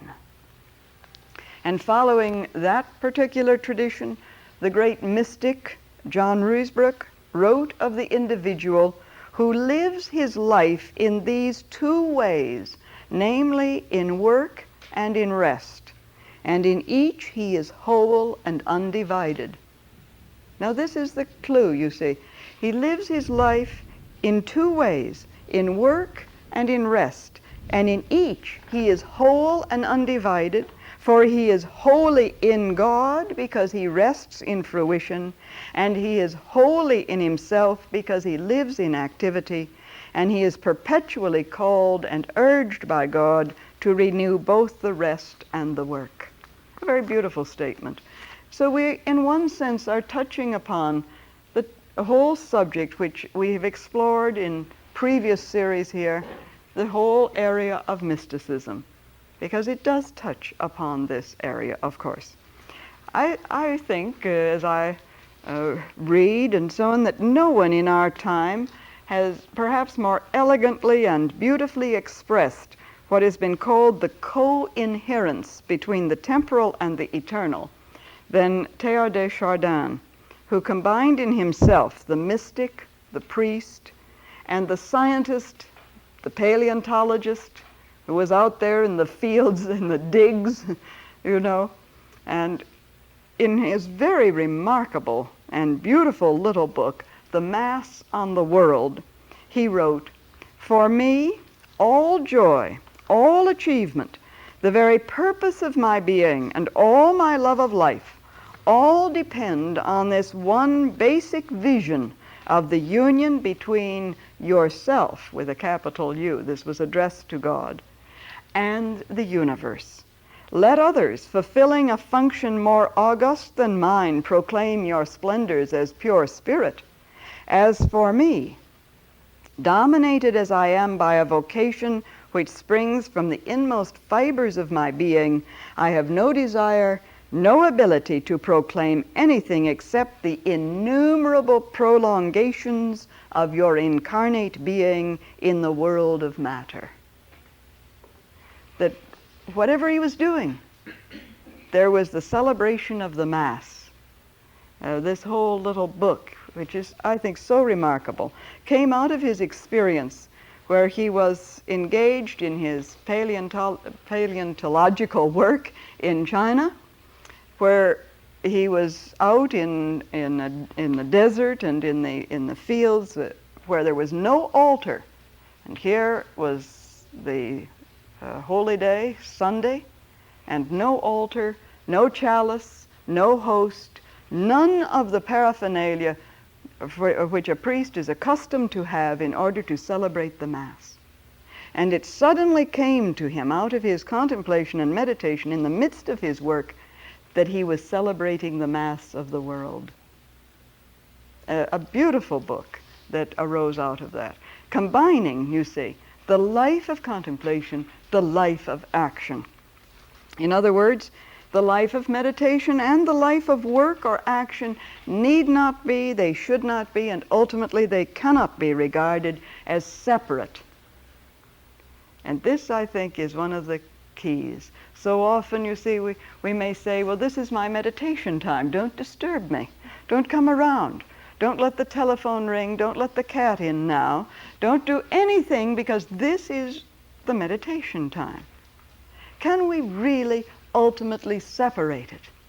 Or should we bring this, finally, out of long practice? Yes, of course we need a time. I'm not saying we don't need a particular time. But supposing something else comes along, can we meditate on the bus going to work, on the train? Can we meditate in the midst of some emergency that arises? So it seems to me what the ideal is this flowing together, this integration. And therefore, only as our practice of meditation has an effect upon our lives, a real effect in terms of our actions every day, can it be said to be true meditation, transforming us in a creative way. And only as our daily activities flow naturally out of the deeper awareness of the ground of our being can they be said to be meaningful and helpful, transforming in a creative way the world about us. And so integral meditation is really integral living. Recently, in the Quest book program, we published a book called Integral Yoga. And much of this is hinted at in this book. I have tried to introduce some other ideas that are not focused there. But in that book, Dr. Chaudhry suggests that there are 5 basic principles in what he has termed integral yoga or integral meditation, which result in 3 aspects of right action. A simple enumeration even of these will indicate at once, I think, the underlying concept which I have been trying to express. The principles as he gives them, and it seems to me they flow very much, coincide with what I've been saying, are self-offering, inner exploration, self-energizing, critical evaluation, and existential experience. And I'll come back to these in a moment. Now all of these give rise to what we might call right action, the basic aspects of which are self-expression, self-poise, and self-donation. And I think you see at once, just in giving these terms, how closely they are interrelated, so that one can say the life of meditation is the life of action, and the life of action is the life of meditation. Self-offering, first of all. What we're talking about is the process of self-alignment. Self-offering depends upon the complete alignment of the self to be offered as a channel for meditation. Alignment of the elements of the self, and alignment of the whole self with cosmic reality. It is an offering, therefore, in the sense that this alignment is brought about by the recognition that there is a purpose, which is the integration of the individual with the universal creative process. And so meditation, in that sense, is an act of dedication to the cosmic purpose of existence. And as we do perform that act of dedication, it is a self-offering. But in order to perform this act, self-exploration is necessary, which includes both the observation of both the self and the not self, which calls for the techniques of concentration and imagination. One probes the depths of the immortal self, and in doing so there is a self-energizing that is called into being. It reaches its height when the divine spark in man leaps into a flame, because it is as though something, well, we always use these up and down, and it's not up and down or in or out really, but it's as though something from above touched it and it flamed forth. And we say there is light, there is illumination, there is an awareness that is overpowering. But this self-energizing is called into being when there is this alignment and exploration of what is the depth of the self. For there certainly is within every individual an energy potential. In the East, of course, this has been called, as we may all know, Kundalini. This is a power within man. And in modern psychology, I think it is, I relate this to the libido, the psychic energy, which is present within us. We have available to us, in other words, an energizing force by which there can come about a true conversion in consciousness, which is simply a turning about of consciousness, a refocusing of consciousness, an intensification of existence. And when we know how to tap this energy potential, to utilize it constructively and creatively, then there is a new dimension in our lives in terms of what we are able to accomplish. It is really like a high voltage power, which can, of course, cause damage. And this is where, indeed, in some practices of meditation and yoga, awakening this energy potential too soon, too rapidly, without proper controls, can, as it were, be like turning on an electric switch and not having an insulated wire there, very definitely, and damage is done. And therefore it's been compared to fire, which can burn. Now there are times when it's useful to burn up some things, but there are other times when fire needs to be under control, and certainly in this case needs to be under control. So, as a result, a clear sense of values must be present, and for this reason, critical evaluation has been included as an essential ingredient in meditation. Critical evaluation, which is really what we've talked about already as reflection. Reflection based on a value system, and this involves a sense of responsibility. For what purpose are we using this energizing potential within us? You see, to what end are we using this? This is the key question always. What is the purpose in our awakening this energy potential? And so the final phase may be called existential experience, which is the creative phase developed out of a sense of values.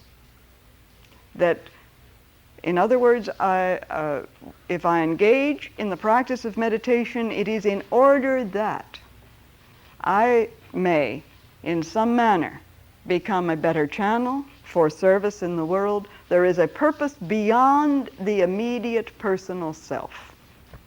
May contribute in some meaningful manner because I believe the universe is meaningful.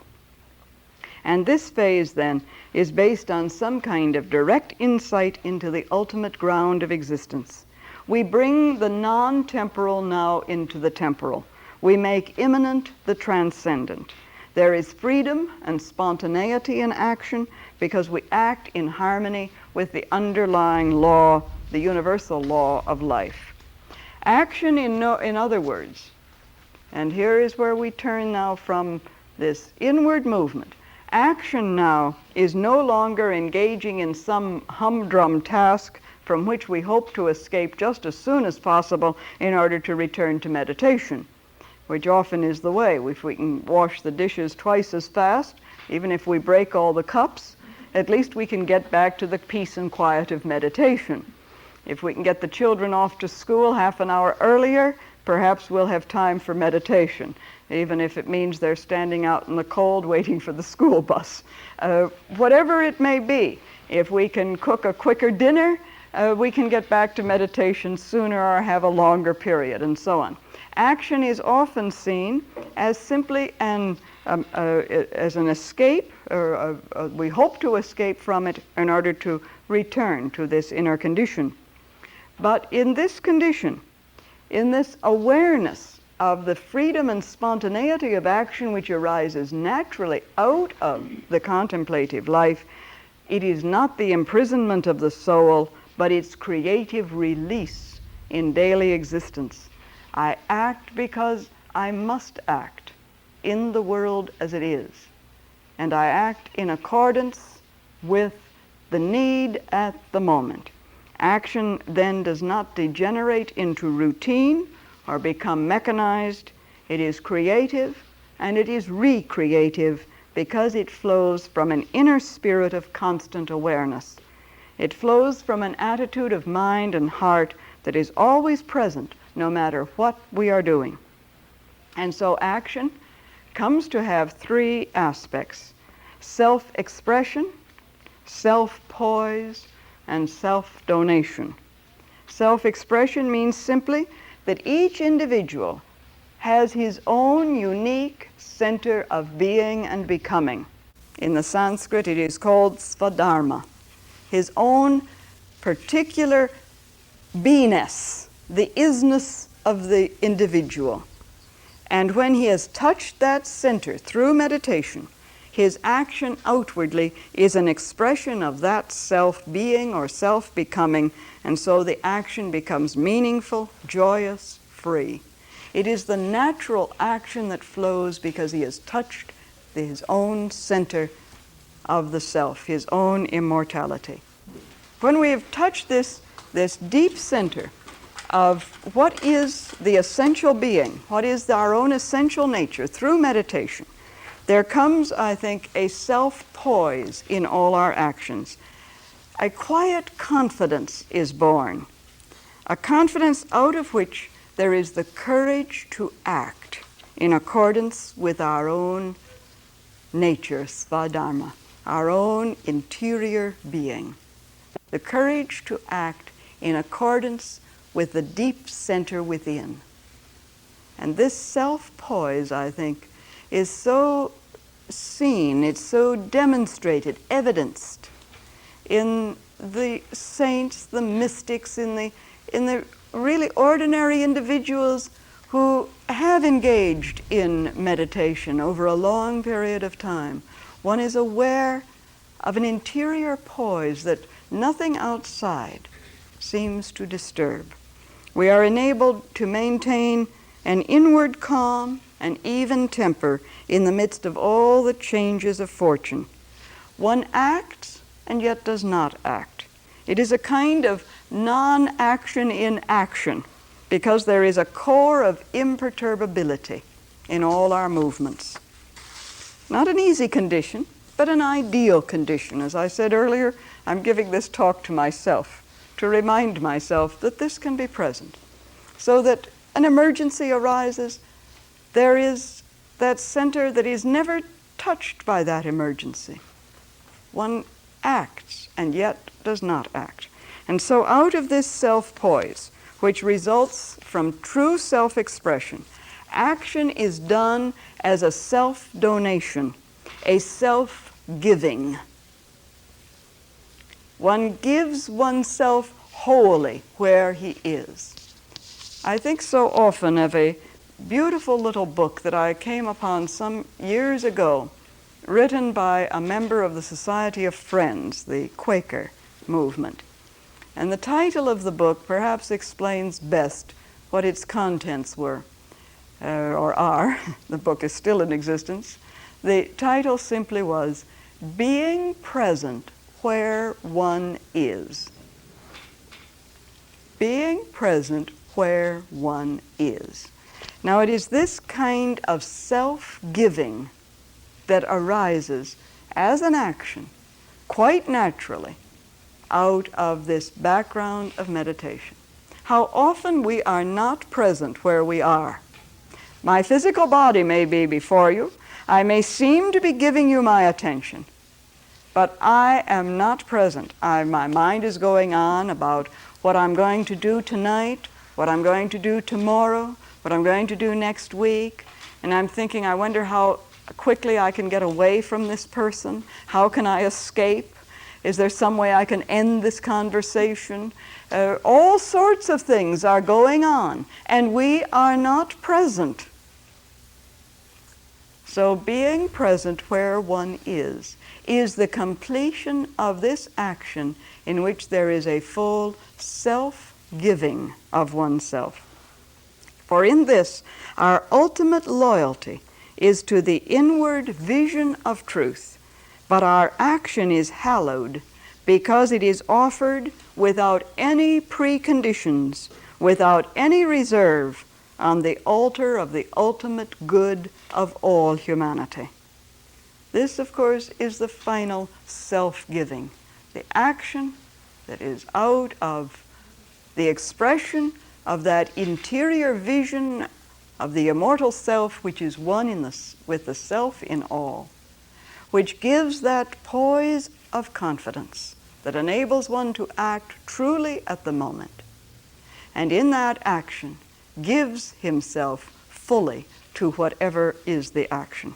So this is what I suggest is the whole reason, really, for undertaking meditation at all, for even beginning the practice of meditation, is for this essential purpose, that this will come about, the integral meditation that is the integrated life, in which meditation and action are mutually balanced, harmonized, and there is the complete flow. Meditation becomes such an integral part of our lives that it is no longer only a practice engaged in whenever we find it convenient or for a certain period each day, regardless of any other need. We may continue to practice it in that way, and I would hope we would.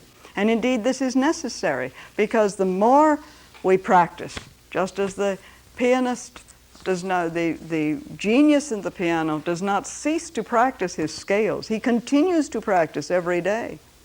So in this life, a period of time, yes, is devoted to the practice of meditation. But it comes to the point where this forms the background of our entire life. And then, therefore, as I've said, when an emergency arises, and we cannot meditate at our usual time, but are disturbed for some reason, the meditation still takes place, even as we act, to meet whatever the need that has arisen.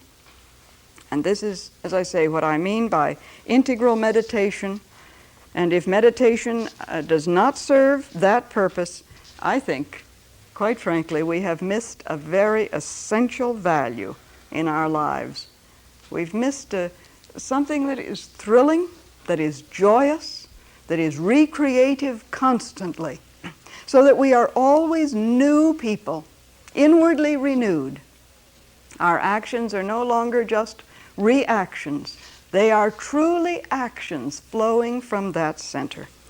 So obviously, there is no one meditation that will illustrate what I've been talking about, no one meditation that will give, as it were, the summation of this kind of integral meditation. But tonight, therefore, I'd like to use for our meditation together one that I think perhaps begins to open the way to this kind of integrated and whole approach to the subject of the life that is complete in meditation, in action. And so if we can have a period of meditation now, as we have been having each week.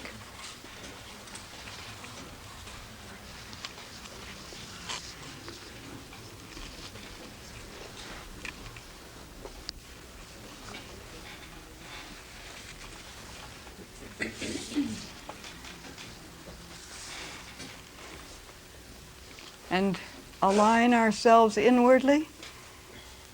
Take a comfortable position so that the body does not intrude itself on our attention. We feel inwardly quiet, at ease.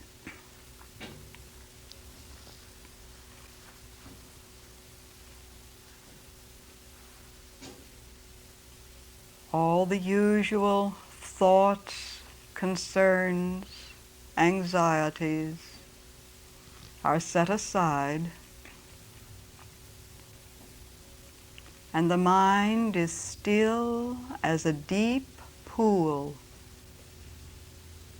reflective.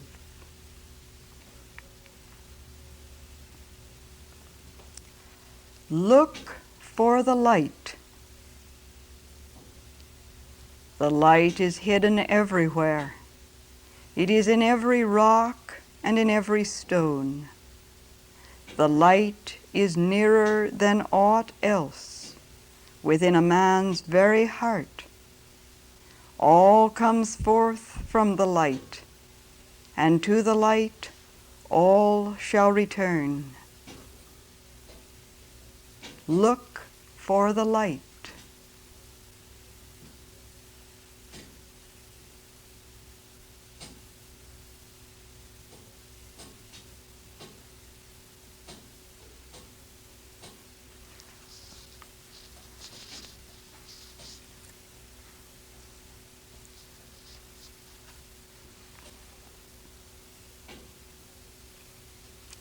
Follow the light.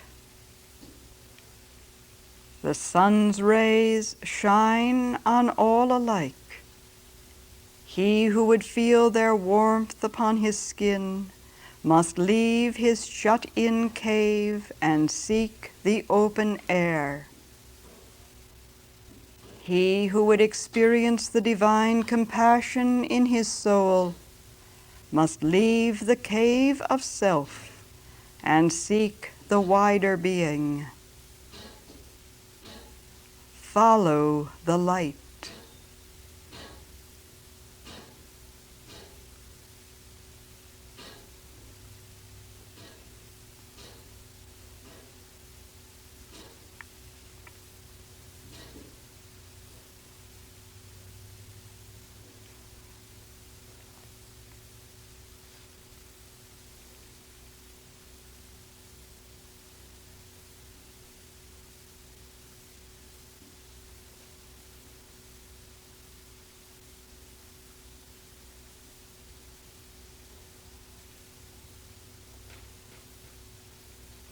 I am the light.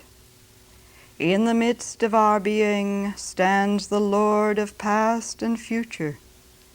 The inner self is always seated in the heart of man. Let a man draw that self forth from his body with steadiness. Let him know that self as the bright, as the immortal, yea, as the bright, as the immortal. I am the light.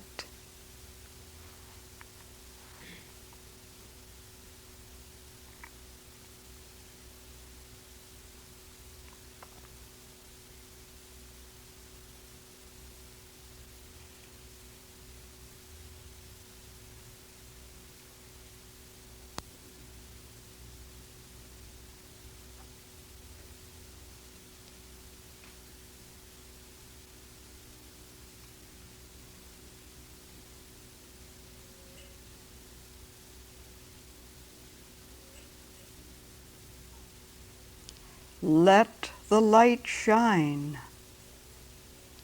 Ye shall go out with joy and be led forth with peace. Arise, shine, for thy light is come, and the glory of the Lord is risen upon thee. The splendor of the whole world will be thine, and all darkness shall flee from thee. Let the light shine.